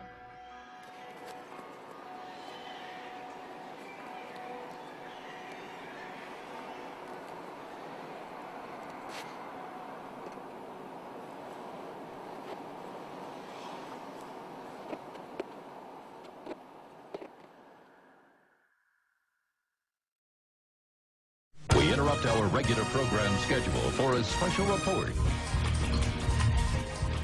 Here is Wall Street Journal. KBR awarded Homeland Security contract worth up to $385 million to build 3 1 million person FEMA camps in the United States. It says the ICE detention and removal operations program can be used for illegal aliens and for U.S. citizens and for other emergencies. Here's the New York Times. Halliburton subsidiary gets contract to add temporary immigration detention centers. Just like under Rex 84, the documents came out in the 80s. They said the cover would be for illegal aliens, but it would be really a martial law takeover plan and to suspend the Constitution and take over the media. So there's the New York Times we have saved up on prisonplanet.com. Also, George Bush reopened all the Japanese and German prisoner of war camps in the U.S. and put water in, light in, and then just have them set up and ready. That was in the CBS News. Bush to preserve World War II internment camps. So there's that article. Pentagon paying for fake news in the U.S. White House paying for fake news in the U.S. It's now in the tens of billions every year. This is what's going on. The fake news reports they produced and put on radio and TV that were made by the government. I've had Congress people on talking about how it's illegal, the fake news. All of this is being done. Fake polls, everything. How are they preparing the public? When I saw this at the time, I saw Tommy Franks and Cigar Aficionado. I saw Tommy Franks on CNN, Fox, MSNBC go, gee, I'm real sorry about this, but one more big terror attack, we're going to have a military form of government and martial law. I'm real sad about that, but that's what the American people are going to demand. That's the only thing that'll keep them safe. Now, you don't expect him to come out and say, gee, we're going to have a military dictatorship. Militaries throughout history love taking over societies 99% of the time, and America's just been in the exception. No, he's got to introduce it like, gee, shuck, I'm real upset, but it is the only thing that'll keep us safe. The Constitution won't survive a WMD attack. And I said at the time, I said, he is part of the Pentagon's billions in fake news. That's illegal. The General Accounting Office has already ruled that they're paying off reporters and people to go on TV. I said, I bet my bottom dollar Franks is being paid off. Now they're rolling them out in the news. The camps will be for you when you're starving during the collapse of society, which is what the IMF and World Bank have done to countless third world countries, and their own documents say they want to do it here. They have to fully bankrupt you so they can consolidate everything with the tens of trillions of fiat currency they're holding and hoarding of taxpayer money. And then once the riots start, which they're trying to push, they have Zbigniew Brzezinski on MSNBC, we played that the other day, saying, I'm really worried about these bankers. They're going to cause riots nationwide. Millions and millions of unemployed. People really facing dire straits. And we're going to be having that for some period of time before things hopefully improve. And at the same time, there is this public awareness of this extraordinary wealth that was transferred to a few individuals. And you sort of say to yourself, what's going to happen in the society when these people are without jobs, when their families hurt, when they lose their homes and so forth? As if he isn't one of the engineers of it. See, they know they've got revolution on their hands. They know that we did our job warning the people and exposing what was happening and putting all this information out, and people found out it was true. Here it is. This is from my film, The Road to Tyranny. I have 18 hours of this. I have them training all over the country. I have them teaching police to arrest anybody with a get us out of the UN sticker. This is what's been going on. Here it is. You're damn right, because think about the Christians, okay? Do you accept Jesus Christ, your Lord and Savior? No. What did they do? They took your head off. They beheaded you if you didn't accept Jesus Christ, your Lord and Savior. See, this is reality. Yeah, they're terrorists. But the bottom line is, to them, they are not. When people are passionate about what they believe in, they become a very difficult enemy to beat. Who was the first terrorist organization in the United States? Who? Founding Fathers. You mean Thomas Jefferson? Look at this guy. He's talking about the founding fathers and people that are committed. He's talking about constitutional terrorists. Before that, the cops are so conditioned, they say, who are the terrorists? Who are the first terrorists? The founding fathers. They all know. They all say founding fathers. They've already been taught this many times. He says that's a very difficult enemy to beat. No, you are the enemy when you become an enemy of the Bill of Rights and Constitution and let foreign bankers take us over. Play it again. The guys who we call our founding fathers, George Washington, Mr. Honest, who cut down the cherry tree and admitted it, is the same guy who signed death orders, if you will, on members of the British government, the British Crown, who they wanted to eliminate because politically they had influence in certain pockets of the United States, at that time the 13 colonies, and they wanted to divide and conquer. They may get a whole lot of civilians, and hey, I'm going to be honest with you, okay? If they killed 10,000 civilians tomorrow with a biological agent, that's too bad for them. You see, it was all about Bush was going to do this. No, Bush was a puppet. Just like Nixon and Carter and Reagan and Bush and Clinton and Bush and Obama, they're just puppets, and we always obsess over them, and the media acts like they're running something. It's the executive power held by the National Security Council. In fact, 3 weeks ago, they had an article about General James Jones and the National Security Council saying they've now taken over continuity of government, even from the executive and Homeland Security, and that this private group runs it all. And then General Jones was in the CFR website writing, I take all my orders from former national security heads, Henry Kissinger and the CFR. I mean, that's why in the last week there have been 4 mainstream news articles that we posted at Infowars.com and PrisonPlanet.com with Bilderberg group members like Etienne Davignon, the chairman of Bilderberg, saying, we set up the European Union, we set up the G20, we've set up the New World Order banking system. I mean, now they're openly bragging it's world government and they run it. But it is the awareness itself that will drive the change. And one of the ways it will drive the change is through global governance and global agreements. But the many business leaders who have been present here are among those taking leadership in other ways. Yet these problems can be overcome by a joint effort in and between our countries. 2009 is also the first year of global governance, with the establishment of the G20 in the middle of the financial crisis. The climate conference in Copenhagen is another step towards the global management of our planet. This is collective action, people working together at their best. I think a new world order is emerging, and with it the foundations of a new and progressive era of international cooperation. And then if I dare talk about it, they go, oh, shut up, Jones. You crazy nut, none of that exists. And if you talk about it, you're going to cause violence. Just give in to the New World Order, roll over to it, hand your guns in. Let's start with the airport adventures, which they now admit are going nationwide with the Viper teams at bus stops, train stops, the streets, shopping malls, random vans, sending you through body scanners, biometrically scanning 360 your naked body. Now, I've seen more in-depth images by the actual companies where they can zoom in on pores.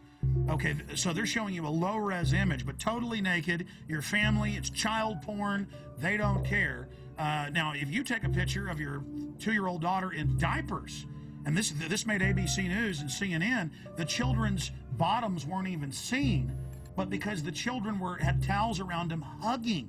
That was a 3-year-old and 2-year-old. They were arrested. Their children were taken. So that's things that aren't bad are called bad. But then the government recording your naked wife, you, your children, and now they're going in at all major airports, 214, and their people in Houston are being forced through them. But people are refusing and saying, no, you perverts, you're not going to do that. So Aaron Dykes and Rob Dew, back from 6 days of adventure with the police state in Canada and the U.S. Tell us what happened. Well, I got hit up first. This was in D.C. flying to Detroit. You got long hair. You get pulled out every time. Some kind of Al-Qaeda. But Aaron was already through security, and I walked through, and they go, oh, sir, can you step in here? And I said, so what's that? And they said, oh, this is our RFID scanner. And I said, no, I'm not going in there. And what do you mean? And I said, I'm not going in there. I said, I don't agree with that. And they said, oh, well, it's voluntary. I said, well, good, I'm not doing it. Yeah, but so that's like SeaWorld made you thumbprint at first. It was voluntary. Now it's mandatory. It's like dog training. Passengers describe a terror attack and the arrest of a suspect who tried to blow up a plane as it landed at Metro Airport. We heard a loud pop, then a bit of a smoke. It sounded first like a balloon being popped. All of a sudden, heard some screams, and flight attendants ran up and down the aisles, and everything's crazy. People are screaming. There's fire on the plane. There was a lady shouting back, and she was saying, things like, what are you doing? What are you doing?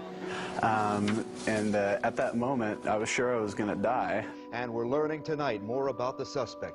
Let's get to Fox News' Andrea Isom. She begins our team coverage. She is live at Metropolitan Airport. Andrea? As the hours go on, you are right. We are learning more about the suspect, and quite frankly, the details are chilling. The man, the menace, 23-year-old Abdul Mudala of Nigeria. Mudala's despicable actions were all on al-Qaeda's behalf. Sources telling Fox News his instructions were to blow up the plane over U.S. soil. The intelligence community knew about Umar Farouk Abdulmutallab weeks ago and failed to spread word that would have put him on the no-fly list. The father of the suspect in the Christmas incident warned U.S. officials in Africa about his son's extremist views. That a report was prepared and it was sent on to the CIA in Langley, Virginia, CIA headquarters, but it was not disseminated to the wider intelligence community.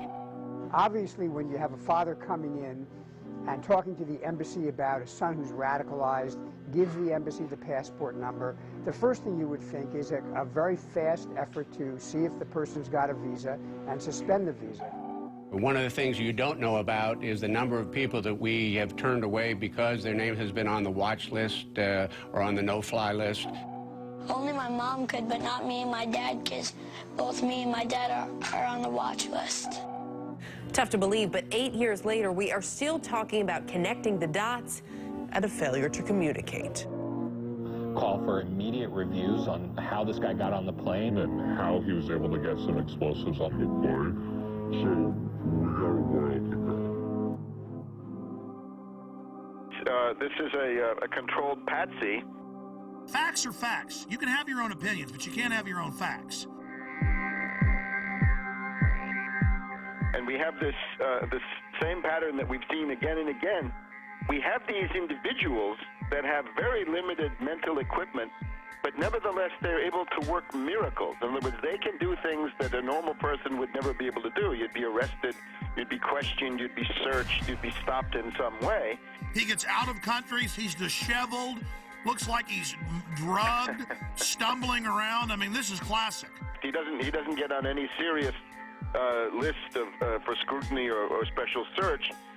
And then we have this famous story of the well-dressed Indian who accompanies him. I saw two men, and they caught my eye because they seemed to be an odd pair.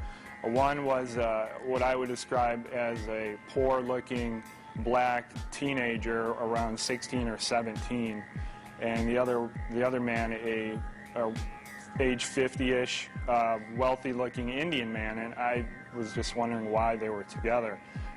Kind of strange. And I watched them approach what I would call the ticket agent, the final person that checks your boarding pass before you get on the plane. He gets from one plane to another thanks to this patsy minder, a patsy chaperone or patsy monitor. The only person that spoke was the Indian man, and what he said was, this man needs to board the plane, but he doesn't have a passport. And the ticket agent responded, well, if he doesn't have a passport, he can't get on the plane. To which the Indian man responded back, he's from Sudan, we do this all the time. And the ticket agent said, well, then you'll have to go and talk to my manager. And she directed them down a hallway. And that was the last time that I saw the Indian man, and the black man I didn't see again until he tried to blow up our plane. Then I'd be interested to see, is there a passport? Won't the FBI please show us a passport if there is one? They won't release the videos from Amsterdam. I mean, this is suspicious. Oh, yes. I think it's beyond suspicious. It's a clear case of a patsy. So he's a controlled asset. And, of course, it's not a matter of failure to connect the dots. We're hearing all about the unconnected dots. No, this is the desired outcome. Let me just point out a couple of other things here. We're told that this alleged bomber, right, Knicker bomber, whatever they call him, he was in contact with this character Awlaki in Yemen. And, of course, this Awlaki, I call him Awlaki the CIA lackey. Awlaki the lackey, and remember, he's a CIA lackey. He's a double agent, a triple agent, if you want. He is used as a kind of beacon to recruit patsies across the world, and they can only sheep dip somebody like Major Hassan. If they want to say, you're linked to Al-Qaeda, they just have you exchange a few emails with this Al-Laki, and that's what he's good for, right? He goes back to 9/11 and Hani Hanjour. So this guy is he's a U.S. agent under whatever layers of garb that he's got. The other thing is, how was this young patsy, Omar Farouk Muttalib, how was he radicalized? And I think we're getting some pretty good indications that it's this Brixton Mosque, Finsbury Mosque axis in London, the school for patsies, the British patsy Which, by the way, 6 months ago, I remember it, you predicted we'd see plane bombings out of that mosque. This is not so hard to do. Remember Richard Reed, mentally retarded vagrant who was sleeping on the floor of Brixton Mosque, I think. He was given the same PETN explosive by somebody, so that's what this Omar Farouk was given then, allegedly, once again in Yemen. So you can see it fits together, and it all comes from these same places. There are reports today that the Christmas Day body bomber met with an American-born radical cleric, Anwar al-Awlaki. He's believed to be living in Yemen, al-Awlaki is. He's not only been linked to al-Qaeda in the past, but he reportedly exchanged emails with the suspected Fort Hood shooter, Nidal Hassan, before that shooting massacre in Texas. I would also point out that the security company at Schiphol Airport is ICTS, which is a Israeli-owned firm. They were the same firm that allowed Richard Reed, the shoe bomber, to board the flight, the American Airlines flight to Miami.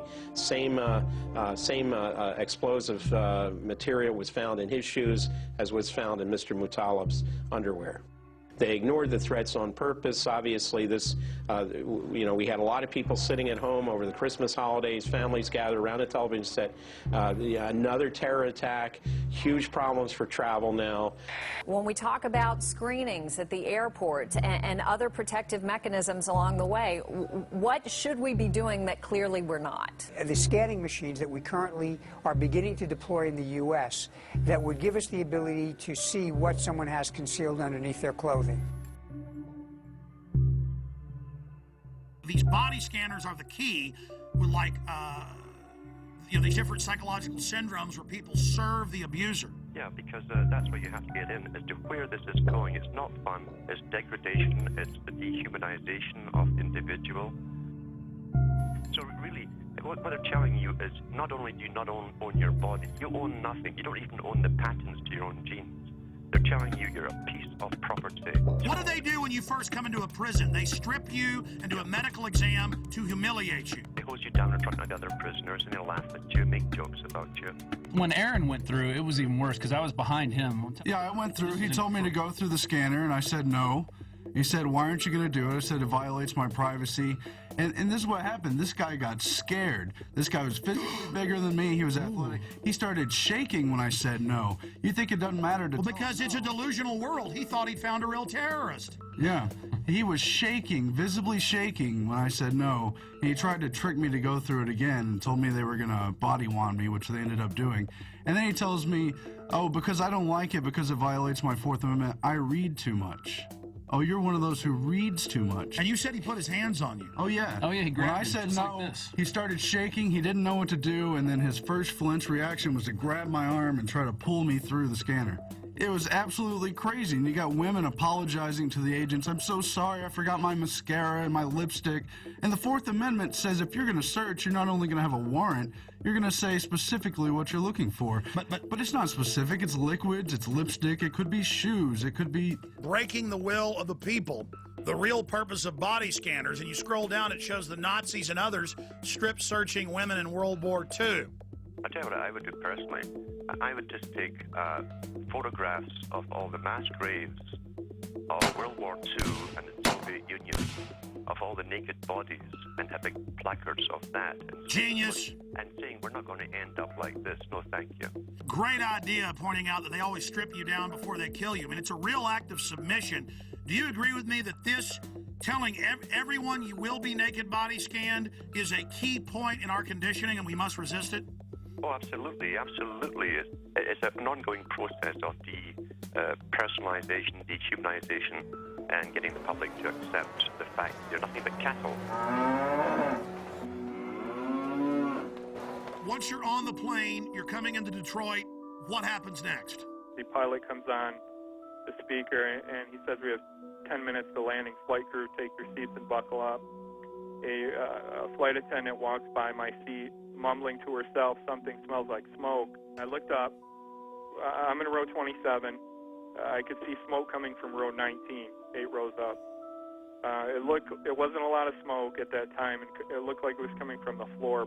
So I unbuckled my seatbelt, took a few steps up the aisle to get a better look, and then it burst into flames across the floor, the seats, and up the wall to the ceiling. When it burst into flames, people were screaming, fire, fire, terrorists, water, water, water, we need water, somebody get water. Flight attendants were screaming. The pilot comes on the intercom and says emergency landing and starts speeding up. And while this is going on, the terrorist man's being hauled off into the first class area by a couple passengers. We are 5 days into this, and we've not seen any surveillance footage. The media doesn't seem concerned about eyewitnesses seeing a man videotaping the whole flight aimed at this guy. When we first took off, I noticed about 10 seats ahead of us to the left-hand side, he had a camcorder, and I didn't think much of it. I thought maybe this was his first flight and was just excited. And then when the actual incident occurred, I looked up, and he was the only one standing and filming the entire thing. That's obvious, an accomplice or a handler or something. We've got this other guy getting him through security. I mean, any other comments? When we were being detained in Detroit, we were held in an area of the baggage claim area. All the passengers from our flight, there was nobody except for some law enforcement personnel. After we had been there for about an hour, all the time with our carry-on bags, 3 bomb-sniffing dogs were brought in.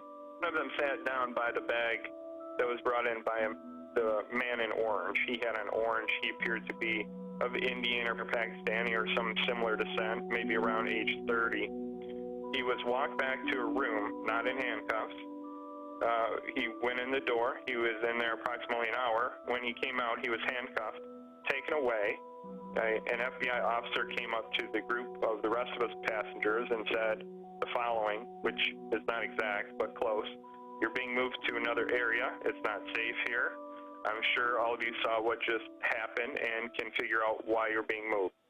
We were taken to a customs area, and they brought bomb dogs in, checked all the luggage with that. Another person was taken aside and handcuffed and brought out, and we were moved into another room for safety reasons, they told us. My story on this has been the same all along, and the FBI now has 5 versions of their story, which I clearly lay out with a time period and with each version, and they're not credible. There is absolutely no excuse for the reason why. Number one, we were left on the plane for 20 minutes, not knowing if there was another bomb there. Number 2, security allowing us to take our carry-on bags off the plane, and we stood there with all of our bags together for an hour until the bomb-sniffing dogs arrived. And then, after they found one, well, then we're moved to another area, and now they don't want to talk about the man who was taken away.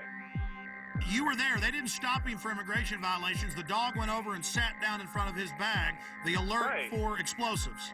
Right, exactly. Unless this is a passport-sniffing dog. This is a huge story, one of the biggest out there. The FBI is on this full time. They know what's going on. Why are they being dishonest? And how do we investigate this when the investigators themselves are engaged in clear obstruction of the truth? I don't know how else to take it. It's either utter incompetence or intentionally hiding something, and I don't know how to take it. And still, we're now, 8, 9 days into this, and we still haven't seen the Amsterdam footage. Well, and also, why aren't we seeing the video of when he's going through metal detector, passport check, and boarding? This is a modern airport. You'd think they would have video of all this of some sort. They didn't say, oh, we'll look at that. They just said, no, there was no one helping him, which is very suspicious, instead of just putting the footage out. If somebody robs a bank or holds up a gas station, well, there's video footage of the incident on the 11 o'clock news, usually that very night. If I'm not correct, well, show the video. What are you hiding?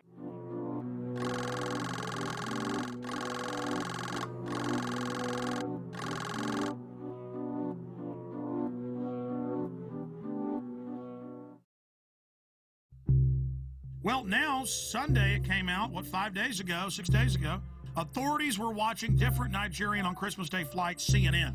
What a way to take a huge issue and just kind of put it out there like it's milquetoast. Okay, there was somebody else. Yeah, they did arrest him, but we're not going to talk about it. Kurt, there's a definite cover-up, and you've been vindicated in triplicate. Not only that, but I don't know if you caught the ABC News article that came out over the weekend. There were a couple sentences snuck in the bottom of this article about female suicide bombers. I don't know if you caught this. No, tell us. I'll read it to you word for word. Federal agents also tell ABC News they're attempting to identify a man who passengers said helped Abdul Muttalab change planes for Detroit when he landed in Amsterdam from Lagos, Nigeria. Authorities had initially discounted the passenger accounts, but the agents say there's a growing belief the man may have played a role to make sure Abdul Muttalab did not get cold feet. Oh my God, you've been vindicated by them on that. But obviously they think the trail's cold now. They have all the surveillance footage. They were involved in a cover-up. Kurt, this is huge. Well, that was my take on it, but unfortunately for ABC News, they buried it in the bottom of a seemingly unrelated article about female suicide bombers heading here from Yemen. Why is this not front page news everywhere, number one? Number two, why are you burying it at the bottom of this article? Number three, why did you initially discount my story to begin with? It's not like I'm not credible here. And of course, they had COINTELPRO posing as the Patriot movement attacking you. All the usual suspects. I mean, it never ends, Kurt.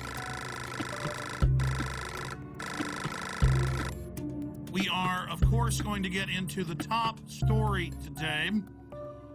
In plain view, as if it's no big deal, DetroitNews.com. Okay, it was a U.S. government agent that was the smart-dressed man that led Umar Farouk al-Matab, or the underwear bomber, on to the aircraft in Amsterdam.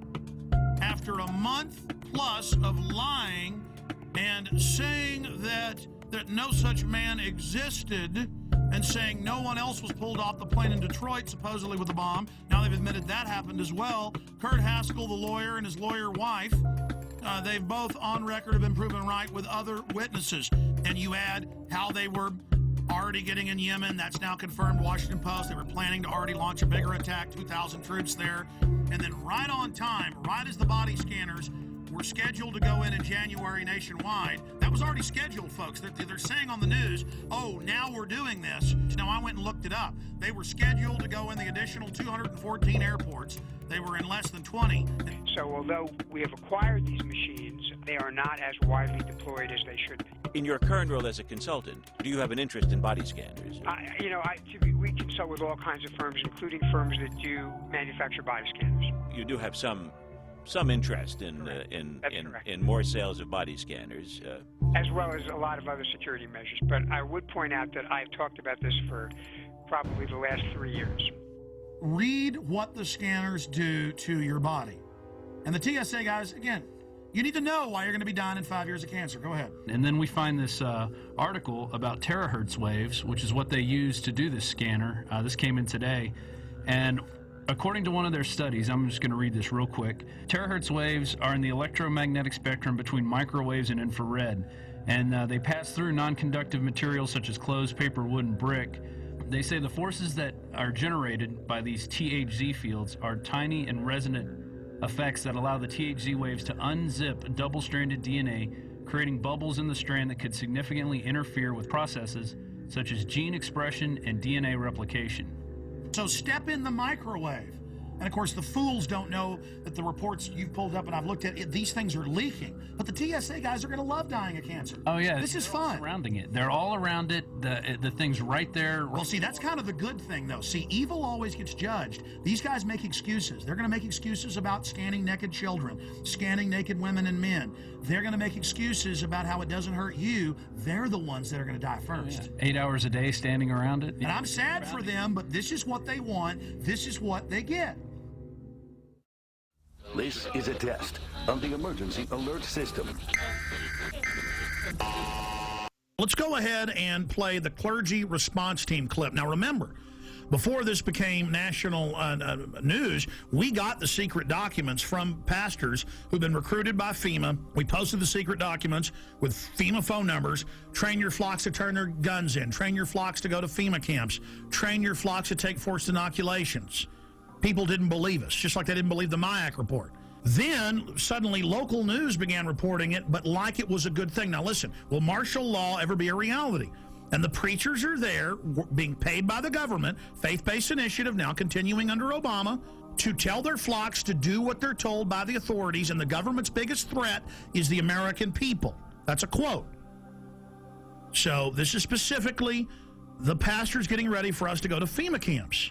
And there's thousands of pieces of evidence like this, and Glenn Beck's saying it doesn't exist. Here it is. Law ever become a reality in America? Some fear any nuclear, biological, or chemical attack on U.S. territory might trigger just that. And as KSLA News 12's Jeff Farrell discovered, the clergy would help the government with potentially their biggest problem, us. From my cold, dead hands. Charlton Heston's famous declaration captures a truly American value, the overarching desire to protect our freedoms. But gun confiscation is exactly what happened during the state of emergency following Hurricane Katrina in New Orleans. U.S. troops also arrived, something far easier to do even now thanks to last year's elimination of the 1878 Posse Comitatus Act. That forbid U.S. troops from policing on American soil. If martial law were enacted here at home, like depicted in the movie The Siege, easing public fears and quelling dissent would be critical.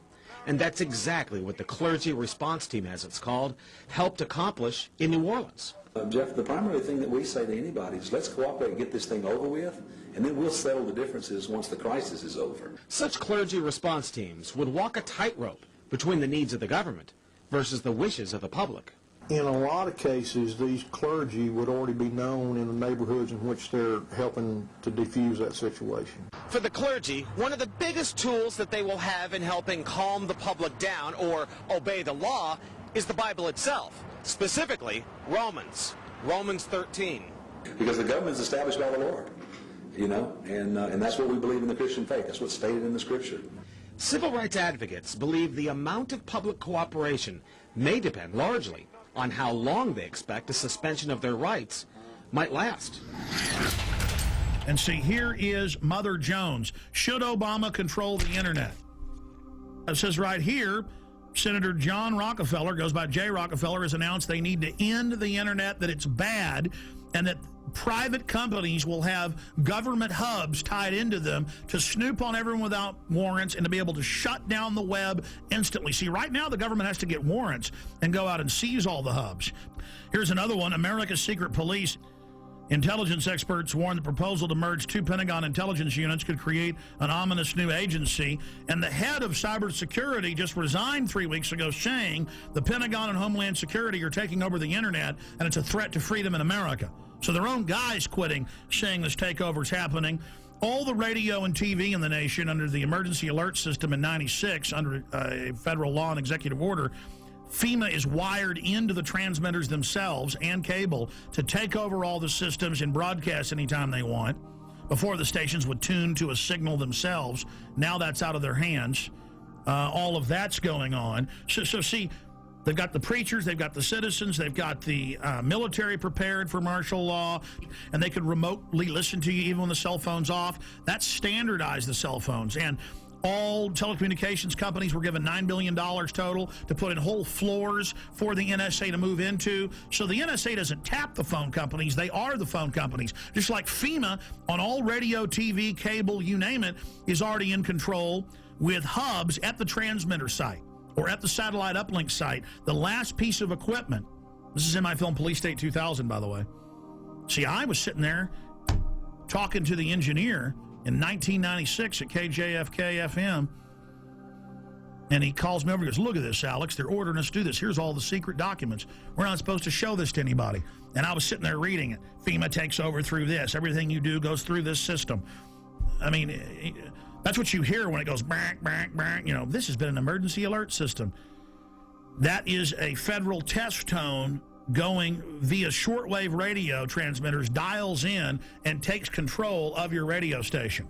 And that's what they say right here. During emergencies, when they're rounding people up and arresting them and shooting people, their job is to keep the media shut down. They don't have to come arrest Alex Jones. They hit one button, the internet shuts off. They hit one button, In the not-too-distant future, a self-proclaimed intellectual elite will rule every aspect of our lives. People in the world are content to stay as first or second level maggots. The economy is emerging from the recession. We have to keep geoengineering on the table. Implementation depends on motivation. An alarming and possibly catastrophic disaster. Already the path has been chosen. The design set in motion decades ago. Their endgame? Complete control. Water. Air. The economy. Population and even human logistics will all fall within their purview. The goal? To acquire all the natural resources of the planet and bring them securely under government control. All activities of mankind will be monitored, accounted for, and controlled. Legislation pretending to address concerns about the environment. National security and financial stability will in fact be used to erode the very foundations of liberty and to enslave the population. This will all happen in the name of security and progress. Alluding to the notion that this is all for our protection, this will not miraculously occur overnight with the sudden proclamation of martial law. It has been happening incrementally for at least half a century. Every law enacted that truncates the Bill of Rights in the name of national security is another nail in our coffin. Through this type of increasingly invasive legislation, the systematic decay of constitutional law becomes inevitable. Thousands of years of building and rebuilding, creating and recreating so you can let it crumble to dust. Leaving our essential rights neutered and impotent. The Bill of Rights is reduced to a quaint antique collecting dust in a library somewhere retaining all the potency of a fairy tale. Martial law, called a more politically neutral catchphrase, is practiced with an iron fist. The implosion of the economy has begun by design. The United States dollar is under attack and losing value every day, while the cost of living continues to skyrocket. New laws that will effectively double taxes are already on the books and ready to be implemented. Nothing has been introduced to help homeowners with their now default loans. But at the same time, money is generously given to bankers who give themselves huge bonuses. During one of the worst economic downturns in history and dry up loans to small businesses. All the while, the economy spirals downward at a free fall rate. As the citizens of the United States lose their ability to take care of themselves, the government conveniently steps in to save the day. Capitalism gives way to socialism, and then without much notice, into the neo-dark ages of the one-world government's total dictatorship. Once this task has been completed and the control grid is firmly in place, they can play their final trump card. FEMA camps. And by design, we will welcome the salvation with open arms. As any alternative will surely seem like suicide. Once we've been properly enslaved, they gain control over the rest of Earth's natural resources. Humanity. America, here's what you need to know tonight. I'm, basically a rodeo clown. If you have any kind of fear that we might be headed towards a totalitarian state, look FEMA trailers, FEMA prisons, FEMA camps. I want proof. If they exist, I want pictures. I lost sleep last night worrying about this story, thinking about this story. But when I see, 9/11 victim family on television or whatever, I'm just like, oh, shut Well, up. Yesterday we talked about debunking conspiracy theories. The only thing that I answer to is myself. And I just want to be able to look at myself in the mirror and also sleep at night. Glenn Beck, a year and a half ago, said that Ron Paul supporters should be arrested and that the army should be used against them, and that they were dangerous terrorists.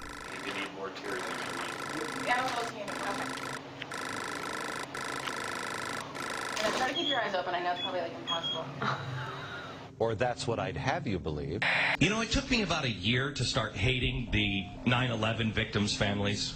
I don't hate all of them. I hate probably about 10 of them.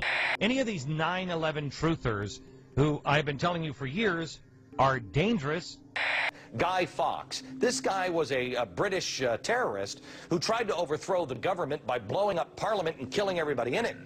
Paul's supporters called the donations, and I'm quoting, a money bomb. It's really not the way I would go, you know, tying my movement in with a historical terrorist attack. You're right. There's a strain of isolationism and anarchy in the American tradition, which Ron Paul is tapping into. I think it's very significant that he chose Guy Fawkes. There are plenty of, unfortunately, libertarian websites which are indistinguishable from the anti-American left these days. Yeah. So, totally in bed with the Islamo-fascists and have turned against this country. Turned against this country. This country. Where am I wrong? The Ron Paul Revolution. I think it's meant to be a catchy slogan, but I fear some of his fringe supporters are taking the word revolution too literally. What Glenn Beck is saying is a talking point being given out to the media.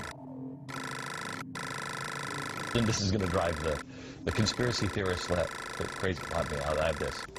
They're making me say this. Help. Because we were seeing Bill O'Reilly and Sean Hannity say it.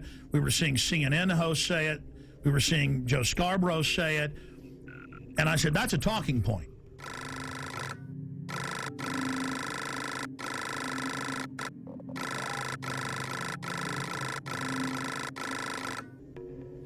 And then suddenly he started saying a few months ago, I'm going to expose the FEMA camps.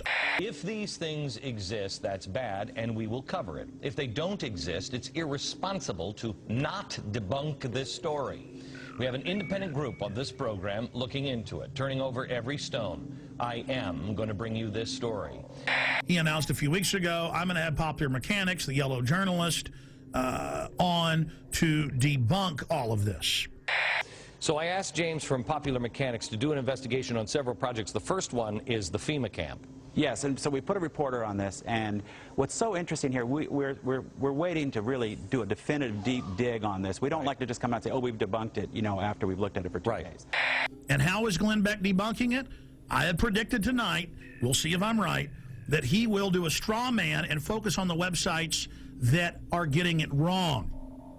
And what we did was we looked into these claims. You know, you can't go and visit every one of the 600 sites that some of these conspiracy theorists claim.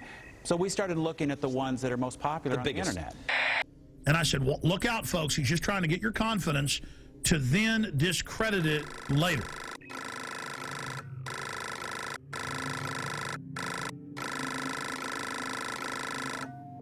We mailed letters to Glenn Beck. I know people that work in his office. I contacted him and I said, here's the proof. If he wants it, we stand by to work with Mr. Beck if he isn't going to come out next week and say arrest all of us, basically, like he was doing a year ago. First of all, on the FEMA prison thing, I know we've been in contact with your office, and we would appreciate any help that you have. I want to make sure we're turning over every stone on anything, because there's a lot of crazy stuff that is being said about these things. And because Beck says he's been doing months of research, and they've been having trouble finding it. He's doing research, but he can't ever bring any facts, and he makes little jokes about, ooh, the government's going to get me, or, oh, I'm being censored on Fox, and calls us conspiracy theorists. And I'm predicting Glenn Beck is going to attack us this way. They're going to show the 1990s video of the closed-down Amtrak train system up by Chicago. So we started looking at the ones that are most popular on the internet. Okay, and let's show the video. First, show me the video that is on the internet. This is one of the so-called, I guess, a death camp. This is something where they're showing a so-called concentration camp. These are turnstiles. This is in a secure behind the fence. I don't know how they got this video when it was behind the fence, but they went in and got this video. Like so many of these things, the truth is actually fairly evident. This is an Amtrak repair facility in Beech Grove, Indiana. The woman who made this video initially claims that it's some kind of American Auschwitz, and they've outfitted buildings with gas, and they've got these strange turnstiles. In fact, it is a repair facility. They're going to do that, and then what they're going to do is they're going to show the photos that are all over the web in Mississippi and Louisiana of mock Bosnia-Herzegovina/Kosovo training camps, because the signs are in that, Slavic language, where it has machine gun nests, checkpoints, barbed wire as a refugee camp, and they send the troops through for drills. Show me the pictures of, I think this is Camp Grayling. Do we have the picture of the watchtowers? This is pretty spooky. This is where Americans are currently being held, I believe they're saying. Well, people say all kinds of things, and these pictures have been floating around the internet for more than 10 years. Okay. In fact, Camp Grayling is the largest National Guard training facility in the U.S. They train Army, Navy, Marines, and one of the groups they train is military police. And in fact, one of the functions they train them for is handling prisoners of war in a battle zone like Iraq. And they're going to say, see, people said this was a camp. It's not really a camp. It's a place where they're doing drills. Oh, see, this is really just an Amtrak train track. We went out there, and yeah, it's got barbed wire facing in, but it's not really a camp. Do we have the video with audio? Because if we don't, I don't really care. The video with the audio about the boarded up buildings with the gas chambers. Do you have that? In yet another fenced area, we see a large warehouse building at the end, with the electronic turnstiles in front of it. Okay. That, they were putting gas heaters of some sort in there. Right, and what we found out is, first of all, one of those buildings has been knocked down. The other ones were upgraded. Their heating system was obsolete, and more than 15 years ago. What am I predicting Glenn Beck's going to do tonight? What have I been predicting for weeks he's going to do? He is going to come out and say, look at this. This is just a regular prison. And they're taking photos of it and saying it's a camp. Oh, look at this. There's a kernel of truth. They have introduced a bill for during emergencies to have FEMA places for folks to go. I mean, they've got to do that, like Katrina. Oh, look at this. This is an Army training facility for a refugee camp simulation. Oh, look at what I know how they operate. I know how Popular Mechanics operates. I mean, I was right about Glenn Beck setting you up when he said he was going to expose the FEMA camps, and I said, you watch, he's going to debunk them. Well, trains, I believe Auschwitz had trains. I'm just saying, Jim. Well, once you go down that road, you can't really, if somebody's wants to be convinced of that, you can't really debunk that. I understand these people because he reads off a script, ladies and gentlemen. I know the sheet of music he's singing off of. I know the next line in the chorus. This stuff is scripted.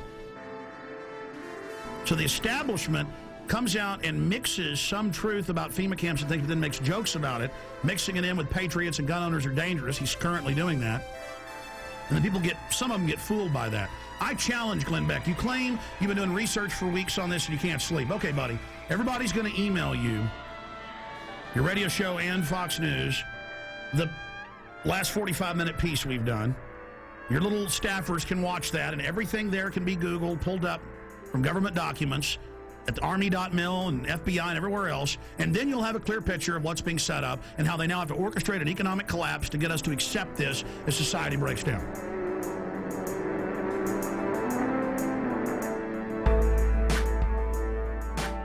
If Glenn Beck wants to know if the FEMA camps are real or not, all he has to do is go to the Army War College, the Army.mil website, the Army Times, and they say, and it's been all over the Phoenix newspapers, the police say they're ready to work with the military against the people, that their new mission is fighting the American people physically. Chaos is hanging around. Put your ear to the ground and shudder from the sound. The death machine ain't slowing down. It's gaining pound for pound. A gas mask is the couture in the summer of rage. They're building mass graves within the states. You and I, they'll vaccinate. They're preparing us for an all-out police state.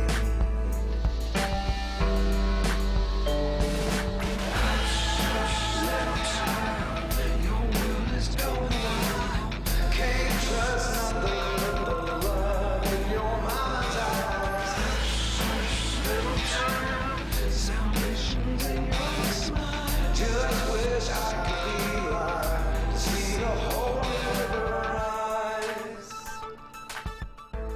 They state that Congress has no authority during emergencies and the president's basically absolute dictator. When Congress wanted to see the detailed documents, they were told you're not allowed to under national security. When Congress is co-equal to the president, that is dictatorship. Your world is going